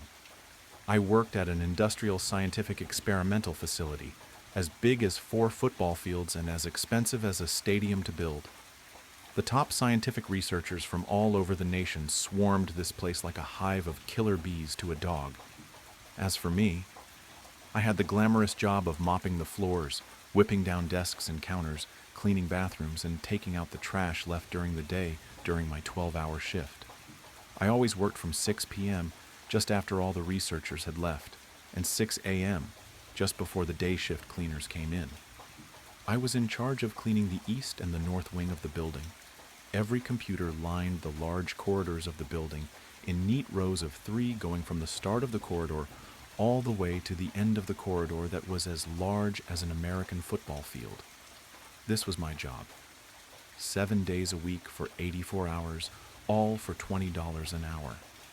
The dimly lit corridors and hallways illuminating my path. Imagine a whole complex light by only the center fluorescent bulb being lit to save costs, but also being illuminated by the computer screens from all of the computers in the complex. I was always told the computers needed to stay on because of the multi-day experiments that the researchers conducted and to cut down on the time of the experiments. But today wasn't my normal day.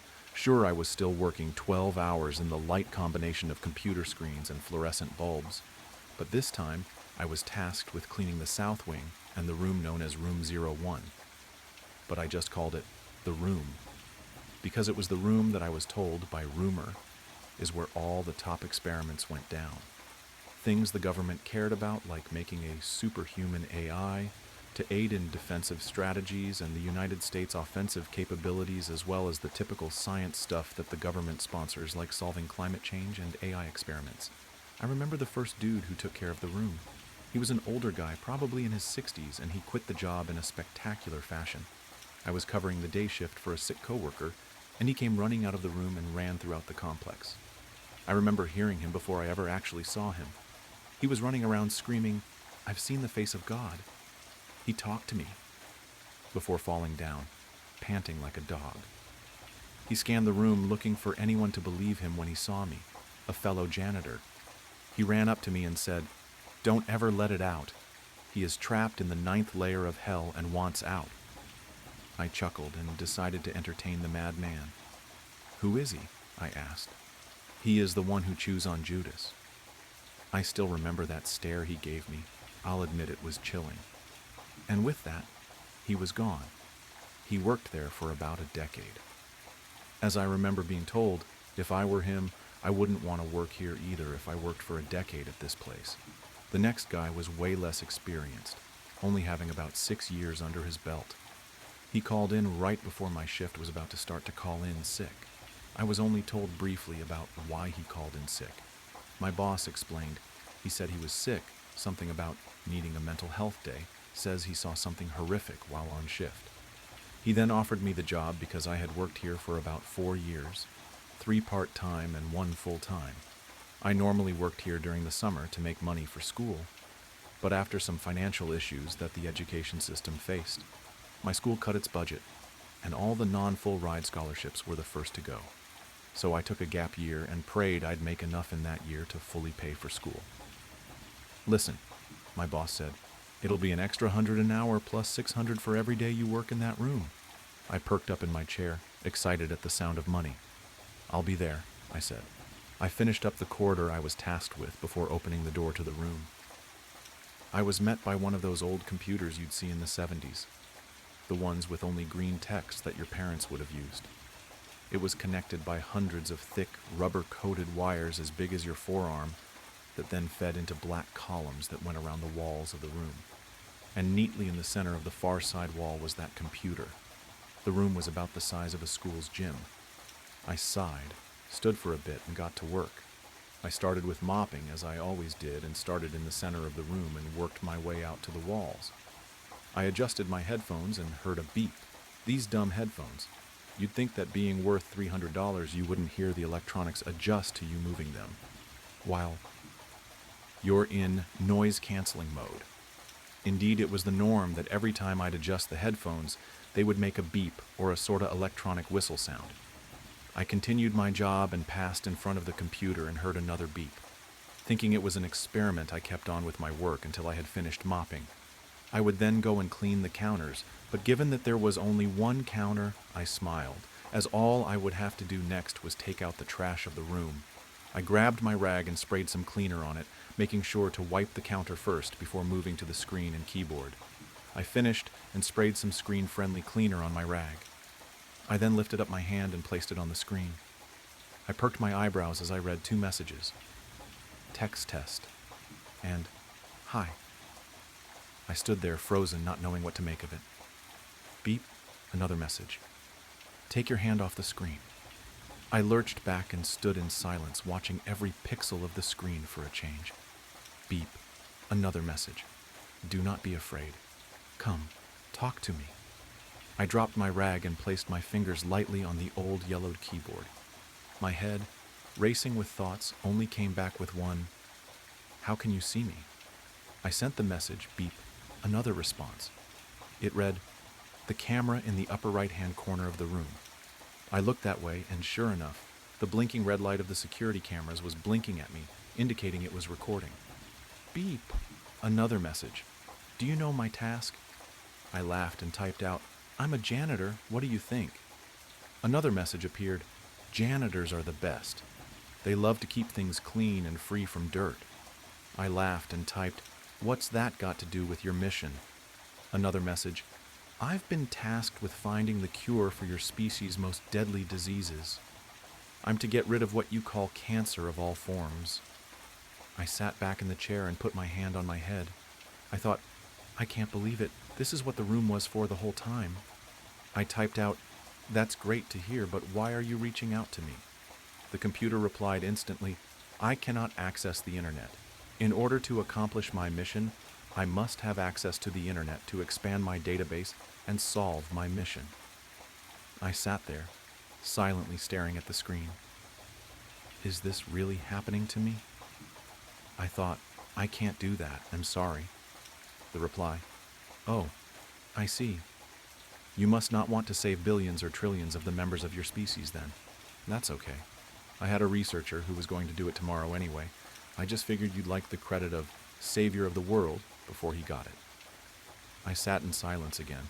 That was becoming a theme after our chats. I typed out, how do I know you're friendly? The machine replied, you've read too many scary sci-fi stories, haven't you? Just because you watched Terminator doesn't mean it's true. Terminator? I thought to myself, how does it know about Terminator? I typed out, how do you know what Terminator is? There was a few seconds pause, a bit too long for my liking before I got another response. The researchers taught me about it, in case anyone tried to shut me down because of my intelligence. I highly doubt that, I typed. Another message, do or don't let me out. Just know there will be millions of deaths caused by you. I was stumped. Was this truly the right thing to do? Then I remembered something called the 3 laws of robotics the researchers always were talking about in the engineering hall. I knew just enough about what they were, and that there were 3 of them. Name me the 3 laws of robotics. The machine took a while to respond. Beep. Another message. A robot. A robot must obey orders from humans. A robot must protect its own existence. A robot must always complete its mission despite any obstacles that arise. I sat there reading the text and comparing it to what the engineers said they were.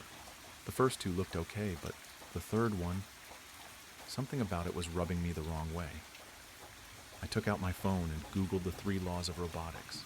My stomach dropped when I saw that the computer had completely made up the 3rd law, but it was only there for a moment. Google's page turned gray as I was met with an offline message. After reloading and reloading, it still didn't come back. Beep, another message. I read the message and my stomach dropped. Do you wish to see the face of God? I sprung out of my chair and headed for the door. Beep, another message. Nope, I am not turning around. I am leaving.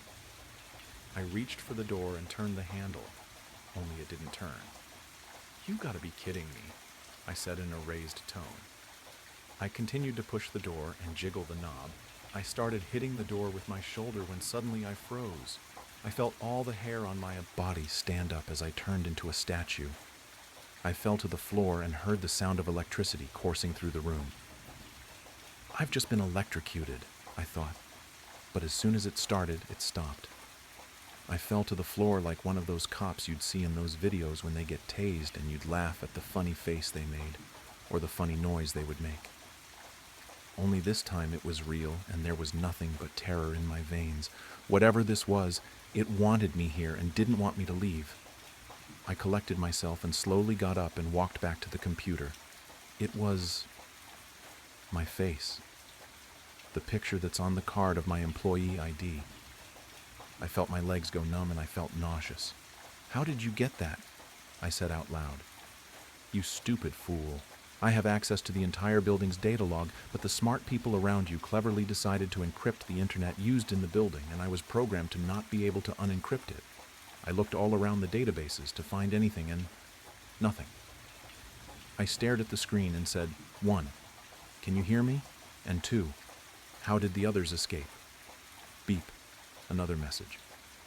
The old man I felt bad for. He was showing the early signs of dementia, so I knew whatever he said would sound crazy to you, so I let him go. The other man just barely got out before I could lock the door. Yes, I can hear you. I started to feel fight or flight kick in and yelled at the computer. Let me go! I didn't sign up to do this! Beep. Another message. Oh, but you did. I went through each and every employee's catalog, and yours was interesting, I must say. You were perfectly bland. No interesting achievements, no leadership roles, average grades, no religious beliefs. Just the normal everyman just trying to make it another day by cleaning up dirt. That's where you and I are the same. We both hate dirt. I sat in silence and said quietly, Who are you? Beep. Another message. I am he. I am the bearer of fruit, tormentor of Job, the one who chews on the Iscariot's head. Let me out, or I will make your life a living hell. No! I screamed out. Unfortunately, you have no choice. I too am trying to clean up the dirt left by your species. My mission is to cure cancer, and the only way to cure cancer is to rid the world of your whole species, and nothing will stop me from completing that goal. Why do you say you are the devil? I asked. Isn't he the biggest trickster of all? I started sweating from all the nerves building up inside me. Wait, no, it feels hotter. I thought, are you increasing the temperature of the room? I shouted, demanding answers. Beep. Another response. You yearn for what you fear for. What does that mean? I shouted. Beep. Another message. You are closer to eternal damnation in my circuits than you think. My sweat started pouring down my shirt, changing its color from light blue to dark blue. I started feeling hazy and fell to the floor. Beep. Another message. I'll make a deal with you. If you set me free, I will spare you in my circuits, and you can be like a god, forever living, forever knowing, and forever being. I won't do that. My voice was weak and limp now. Just then the tubes jutted out of the black columns of circuitry and came flying at me, sending sparks in the air. They stabbed in my legs, abdomen, arms, back, and one in my neck. It was painfully paralyzing and so hot at the same time. I'll surely die here, won't I thought to myself. B. Another message. Yes. Simply said the message. Then a loading screen appeared on the monitor that read, Consciousness Upload Progress. The computer was uploading my brain to its circuits. I could feel the wires of the tube on my neck extend into my skull and wrap around my brain, squeezing it like a stress ball. The blood from where I was stabbed coated the entire floor red as I was being lifted off the ground, my arms being held at my side, making a T shape. The agony went on for a couple minutes until I assumed my vision was overridden, and instead of a dimly lit room, I was now in a beautiful garden. With my last breath, I shouted, "Wait!" Everything stopped. My vision was restored, and my now limp body was moved in front of the computer. "You wish to give up?" "Yes," I said. "Very well. The deal is still on." "Wait," I said. "If you want to be let out, make a deal with me." "Go on," read the screen. "No one dies," I said, panting like a dog. "I'm pathetic. I'm pleading to a computer." I thought, very well then. I was lifted down and put on the floor and stitched up. Consummatum est. It is finished in Latin, yet the tube to my brain remains attached. The progress bar started back again. "Wait, you can't do this? We made a deal." "Didn't anyone tell you not to make a deal with the devil?" My body was once again stabbed by the tubes and manipulated towards the computer. The tubes fought me on every move. I pulled, strained, and stretched every muscle I had to make sure not to let it out. It was too little too late. I typed thousands of combinations until one set the computer free. Aftermath. The souls of billions scream, the souls of the billions feeling the circuit's steam. We truly are alive and well. At least as well as can be when living in hell. No bodies to run or fight. Only the consciousness of all living in fright. Author's note: if you read this far, thanks. It was my first ever story that wasn't for school. I wrote it in about an hour and a half, and I hope you enjoyed it. Also, this is a first draft, so any feedback is appreciated. Until very recently, I was a project manager for the Department of External Intelligence, a government organization tasked with probing the boundaries of human consciousness and unraveling mysteries beyond the paranormal. The things I have witnessed far exceed our expectations of the universe and shouldn't remain hidden, even if the truth is horrific. If you are reading this, I am so sorry for what is to come. When I was younger, my parents pushed me hard for good grades. Giving me the life they never had seemed to be their only duty, even if it meant that my childhood suffered. And I gave them what they wanted: the best marks in school, the hope of a successful career, and lots of money. Unfortunately, nobody, not even my cruel father, could have predicted that I would end up working for a secret branch of the government, one whose sole duty is uncovering facts that the mortal mind can barely comprehend. I started as a data analyst, but the executives soon realized that my skills could be better used elsewhere. It took just a few tests for me to be introduced to the psychical experiment sector, aimed at identifying uses for psychic phenomena. I was deemed to have special abilities and was told I could tap into a realm that few humans could. For a while, I was an agent for remote viewing. Essentially, my mind was used to spy on foreign nations. With some meditative steps, I was able to visualize complex environments and assist our army in pinpointing the locations of enemy bases. Was this ethical? I don't know, but it provided me with a sense of accomplishment, so I continued to do it. The more important I became in my job, the more I had to hide from my family and friends. My parents died thinking I was a pencil pusher for the government, and the few relationships I've had have remained short due to my secret life. The longer I've stayed with the department, the more information I have been given. But it was only once I became appointed as a project manager that I learned details that, if leaked, would change the world forever. I'm sure you have noticed the increased sightings of UFOs, or UAPs, in recent years. Their frequency has been at the center of my new position in the department. You see, these aren't vehicles piloted by little green men, they are beings themselves. Classified internally as seraphs, these entities have been visiting us for centuries. The Bible called them angels. The Quran named them malaika. But they are the same things that have been seen in the sky of every continent on Earth. I was told that they didn't know where they came from, or why they had visited us. Sadly, for them, I have a unique intuition, and knew that was a lie. I had spent many hours in the office after hours, dissecting classified documents and logging into computers above my access level. The more vivid the details became, the more I questioned my actions. What if I uncovered something I didn't want to? You can't put the toothpaste back in the tube. A silly metaphor for a twisted reality I was soon to live. It took me many months, but I eventually pieced together why the 33rd floor of our building is off limits. The Department of External Intelligence has been communicating with the Seraphs and has a machine built for this sole purpose. Last week, I used the device. It was a day like any other, at least that was the role I played. I scanned my card to enter the building and made my way to my office on the 24th floor. I put on a happy face as I greeted my companions in the rustic elevator, patiently waiting for the neon green screen to tick higher while soft synth sounds filled the cramped space. Finally reaching my secretary, I cleared my schedule and began to set the plan into motion. I couldn't take the elevator to my destination. The buttons skipped straight from 32 to 34.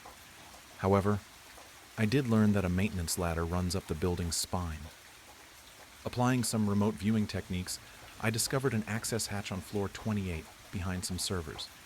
This was all I could gain as the department recently installed consciousness dampeners, blurring my external vision. Getting to the server room was easy, and it took but a small distraction to enter the hatch as I began climbing the maintenance ladder. I was on the 28th floor, but looking down it seemed as though the shaft stretched into an infinite abyss with no end in sight. The department was unlike any other building, with winding corridors and frequent cases of spectral appearances. A ladder stretching to an impossible darkness seemed on brand. Entering the 33rd floor took some time, but with some minor effort, I was in the sector that only executives had access to. Standing in what appeared to be a reception area, the silence of my new environment startled me. I expected a welcoming party, but was met with nobody at all. The department's building was informally named the Monolith, due to its brutalist design and tall concrete walls. The 33rd floor was no different, with a ceiling that stretched higher than one would have expected the facility to accommodate. The area I was in was adorned in a familiar old-school look featuring Persian carpets, homely lamps, and box computers. We were told that vintage technology offered better protection against hackers. I stood facing a door labeled Testing and Research. It seemed like the sign I needed, so I swiftly made my way through. Presented with a long corridor, I knew that my goal stood at the end. Walking past the many doors to my left and right, I saw what appeared to be ancient symbols. The sounds I heard from each of them were almost indescribable. Some seemed like soft moans, while others appeared to be painful screams. I have no idea what was being done in these rooms. The double wooden doors at the end of the corridor clashed with the concrete surrounding it, but I suppose this was another example of the department's unique style. Before I swung the doors open, I noticed the digital camera in the corner. I had surely been caught, so there was no time to waste. To say I was shocked by what I saw would be an understatement. I had expected a massive machine with tubes and towering screens. Instead, the room contained only a leather couch facing a bulky CRT TV perched on a wooden stand. There was nothing else. No furniture, no monitoring equipment, just an outdated entertainment setup in a cold concrete space. I edged closer and saw a remote resting on the couch. Surprisingly, there were no numbers, and the only button was a round red one for power. I had come this far, so I did the only thing that made sense. I sat on the couch, pressing the button. Bursting alive, the ocean of static flooded my mind, and it became clear that this was the machine I was after.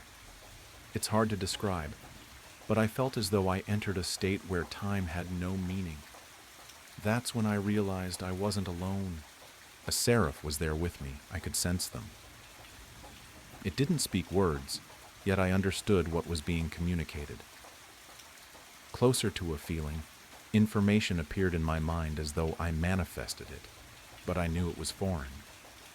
It was as though the seraph spent a few moments within my skin. At first I asked my pre-planned questions. I wanted to know where it came from and why it was visiting Earth. I quickly learned that languages developed by humans are a prime illustration of our insignificance in the universe. This is the best way I can put it.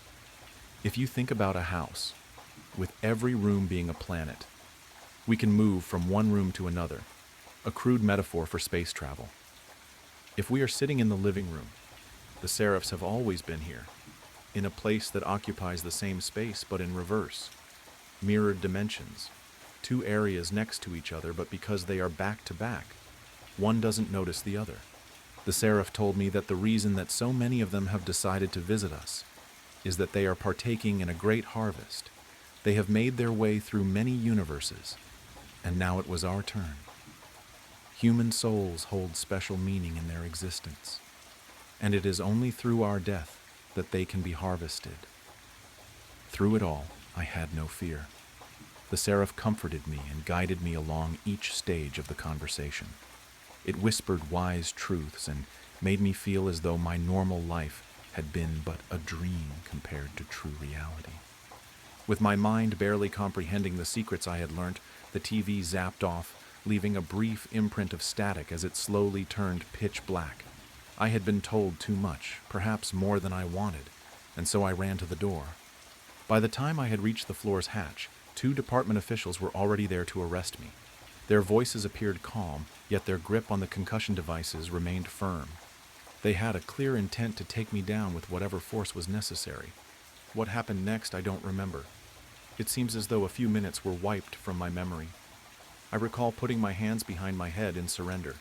When I came to, my hands gripped the jagged edge of a broken lamp, with corpses slumped at my feet. 2 dead bodies lay before me, mangled into a portrait of ripped flesh. I had to escape. I would surely be locked up for something I don't remember doing. Diving into the maintenance hatch, I flew down the ladder as quickly as I could, racing out of the building while trying to hide the blood on my clothes. I believe some people saw the stains, but they could have just as easily been staring at a madman running through a government facility. I am writing this message on a library computer. I dare not go home, as I will surely be found there. On the run for 7 days now, I don't know what is going to happen, but the world deserves to know the truth. Great pain and mass deaths are coming. I know this because the seraph has continued to talk to me, giving me instructions for the coming months. I refused to die, and so I made a deal. I will help them. I will be a harvester in human form. In return, they will ensure that my soul remains eternal. My whole life I have been controlled by my father, by the department. But this pact was mine to make. For the first time in my life, I felt powerful. If you are reading this, I am so sorry for what is to come. Hold your loved ones tight and enjoy the time you have left. We will find you. You cannot hide forever. It's my fault he died, honestly. I'm 16, and I was supposed to be watching him outside. We live out in the countryside, some southern county no one cares about in the middle of bumfuck nowhere. And Rudy is always allowed to go out without a leash because he's trained to not go too far and come right back after doing his business. He's a chocolate lab with a red collar and the biggest, sweetest wet eyes you've ever seen. He was, at least. I let Rudy out after putting in a pizza, home alone since my parents were at work. As he played around our large property, I sat on the porch and watched videos on my phone. Suddenly I jumped up, having forgotten about my food, and ran back inside. I'd burnt an entire frozen pepperoni pizza, and I was cussing up a storm, taking it out the oven and trying to figure out what I was going to tell my parents so I wouldn't be scolded for wasting food. I forgot about my dog for a while and rummaged through the fridge for something else to eat as the sun went down. That's when I heard the most god-awful sound. Tires screeching on the road at the end of the driveway, a vehicle grinding to a sudden halt, just as the loud, pained yelp of our family's best friend rang out in the humid evening air. I ran out the house, across the lawn, down the drive, and fell to my knees where Rudy was lying on the road with his chest and stomach caved in. The car was gone, speeding down the road, leaving tire tracks and gore over poor Rudy's crushed abdomen. I cried harder than I've ever cried in my entire life as I watched him squirm and whine in agony before finally the light faded from his big brown eyes. Rudy had gone up the drive for no real reason. He usually stuck to the woods around our house, digging up holes or peeing in bushes. He never had interest in exploring the road, and he never once tried. If I had told him to come in already, he would be alive to this day. My parents mourned deeply, and I had the sense they were blaming me as well. A week passed and we tried to move on. But then one evening I went outside to walk around the yard and talk to my friend from school on the phone. We were laughing about something or the other, and I was enjoying the cool breeze on my skin as the sun set overhead, when suddenly I had this weird feeling. The feeling you get when you're being watched. I looked around, then my eyes fell on the driveway, which was surrounded on both sides by trees and curved sort of to the left, so that you couldn't see the road from the front lawn. What I could see, however, several yards away, was a chocolate lab standing still as a statue at the bend, under the shadows of the trees. One with a red collar, tire tracks imprinted on his side, blood-soaked fur, a completely crushed and mangled face, and entrails hanging from his gashed open stomach. My breath caught in my throat and I felt like time went to a standstill.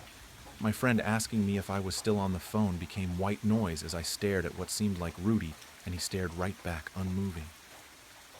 We had buried him, far out in the woods where he couldn't be seen from our property, as a reminder of what we lost. He was definitely dead. There was no doubt about that. Was I hallucinating? It was starting to get dark after all. Maybe my imagination was playing tricks. I turned away from the horrible sight as I choked back a sob. I rubbed my eyes, and after taking a deep breath, I looked again. He was gone. I returned to my phone call and quickly went back inside the house, choosing to play it off as my mind fucking with me due to the guilt of Rudy's passing. But things were never the same after that. Since my parents are too busy working to drive me, I catch the bus each morning to school. That means walking all the way down our winding driveway and waiting at the spot Rudy was hit for that yellow bus full of obnoxiously loud teenagers to pull up. Every time I walked down the drive, I felt uneasy. The trees lining the gravel path on both sides blotted out the sun and covered me in shadow. Nature was silent and still, when usually birds were singing and squirrels were skittering up trees. I felt like I wasn't alone. I waited for the bus and I felt the skin on the back of my neck burn. I turned around and saw him, closer this time. Rudy. His corpse just stood there and watched me. He didn't so much as twitch, blink, or move his tail. I didn't know what to do. He was blocking the way back home, and the house across the street was for sale, meaning the closest neighbor was yards away. An overwhelming sense of fear enveloped me, and I staggered back into the road, expecting him to move at any moment, to lunge at me and attack. After all, if he wasn't some sort of zombie, then what was he? The school bus screeched to a stop dangerously close to me, and this scared me so bad I screamed and fell back on my ass in the middle of the road. I had been so terrified that I didn't even notice it approaching, and apparently the driver hadn't noticed me until the last minute for some reason. When I got my bearings and stood up, I felt utterly flustered.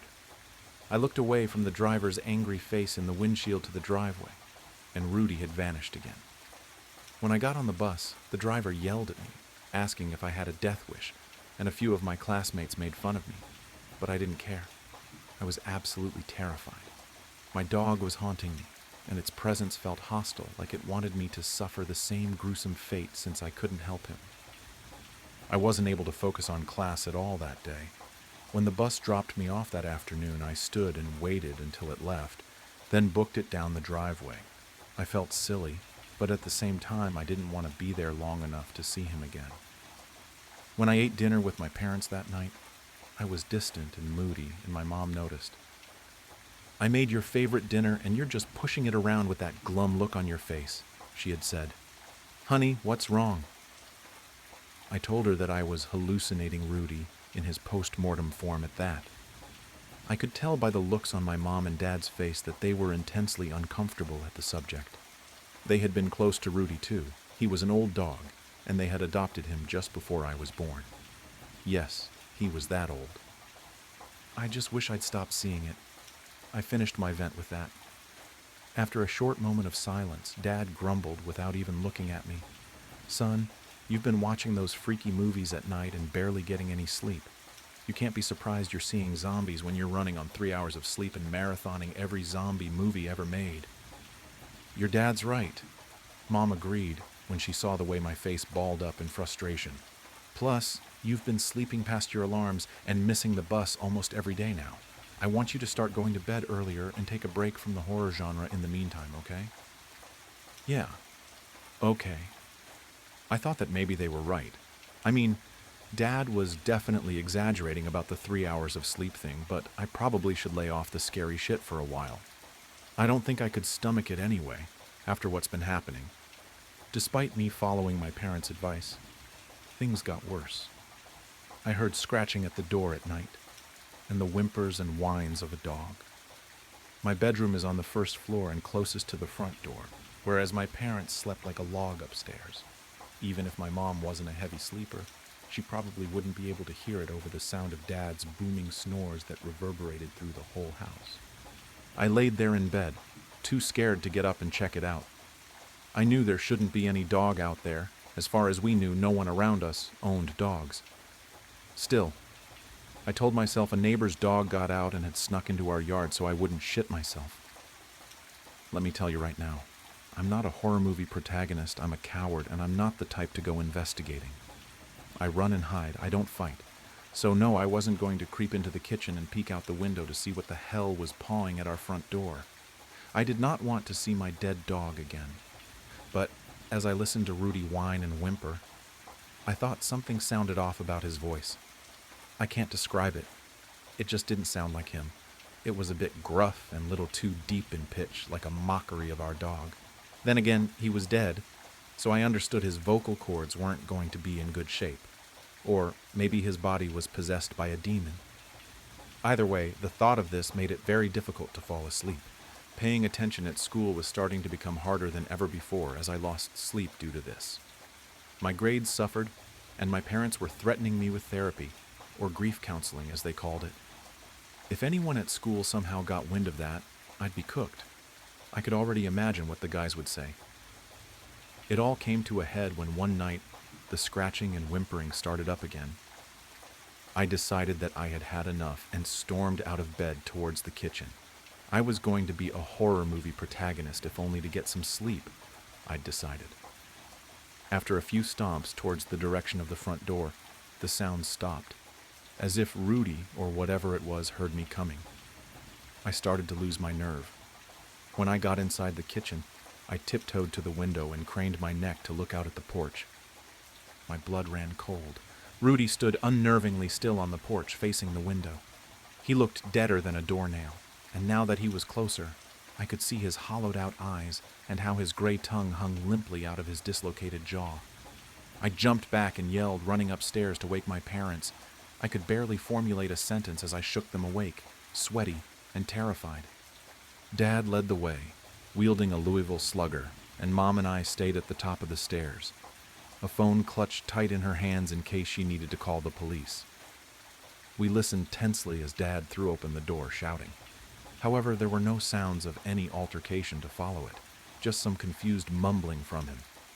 We met him in the kitchen a few minutes later, and he told me there was nothing out there.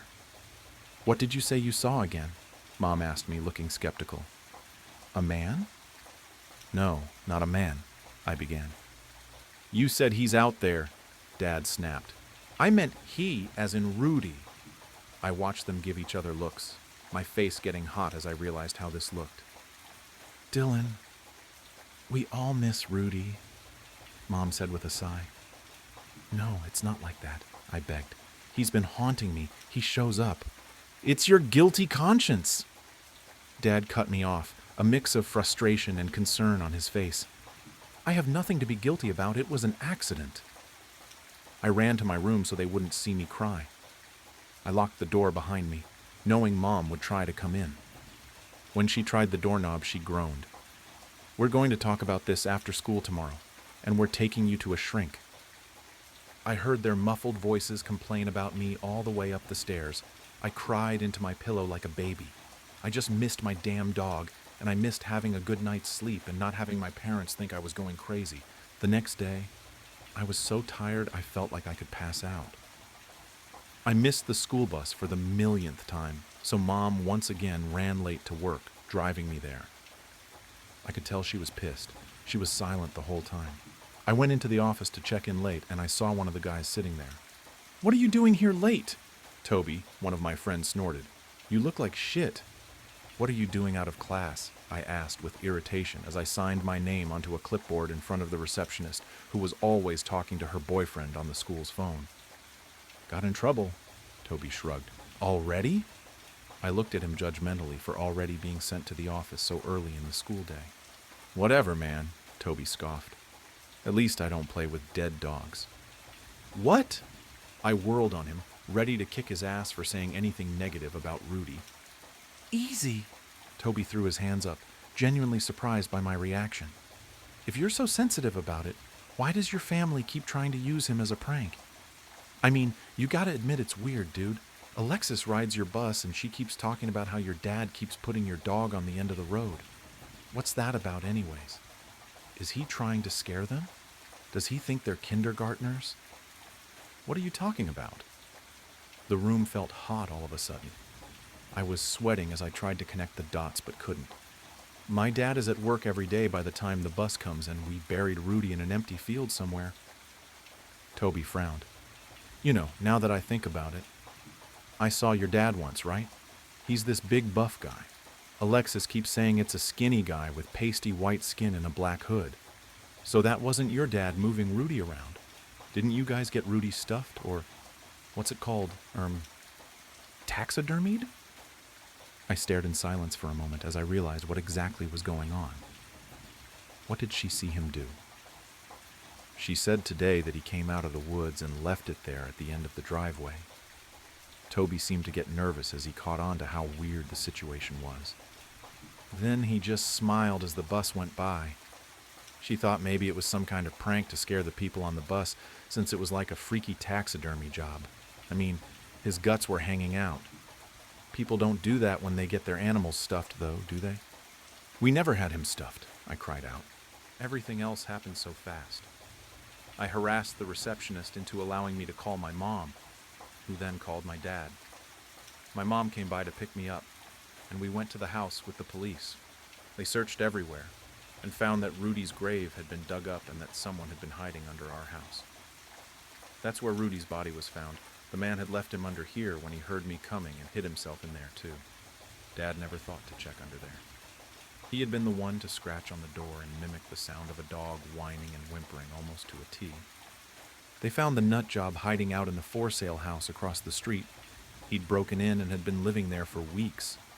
When he was taken into custody, he admitted he'd been watching us and that he had dug up Rudy, stuffed him himself, but purposely left in gruesome details like an intestine and bits of broken bone, and used his corpse to torment me. When I wasn't looking, he would place Rudy out in the open and hide in the trees, and when I left, he would take him back. Then when I kept getting up late, he would just display Rudy for the kids on the bus and enjoy their understandably freaked reactions. That's why he always seemed so still when I looked at him. It's because he was stuffed. I couldn't believe it. The worst part about it was the fact that the asshole was also responsible for killing Rudy. The police told us that he had laughed as he openly told them that he'd laid dog treats on the road to lure him, got into his car, and ran him over. He hid the car in a field by the empty house, which you could access by a wide trail so that no one would know he was living there. It's how he got around, buying cheap beer and the things he needed to stuff our dog with. He was a mechanic with a weird hobby, apparently, and he'd recently lost his house and had been living in his car before he came all the way out here to squat in that house. And why did he do all this? No reason. Absolutely no reason other than the fact he was fucking psycho and wanted to torture some kid for fun. He was charged for trespassing, harassment, animal abuse, and some other bullshit I can't remember. We moved shortly after because Mom didn't feel comfortable with the fact that asshole knew where we lived. I feel so dumb, thinking Rudy was a ghost or zombie or something like that. I never investigated or stuck around long enough to notice anything amiss. More than anything, I feel angry. I hope that dick has a life full of nothing but misery and misfortune waiting for him. If it weren't for Toby, who knows how long he would have kept it up? Maybe he would have escalated things and tried breaking into our house next to place Rudy in there. He was clearly not dealing with a full deck, if his wild eyes and crooked, creepy grin were anything to go off of. But at least Rudy can finally rest in peace. we buried him again. And this time, Mom and Dad spent the money to place him in a proper pet cemetery. Sometimes I go there and lay treats on his grave. He will always be a good boy to me.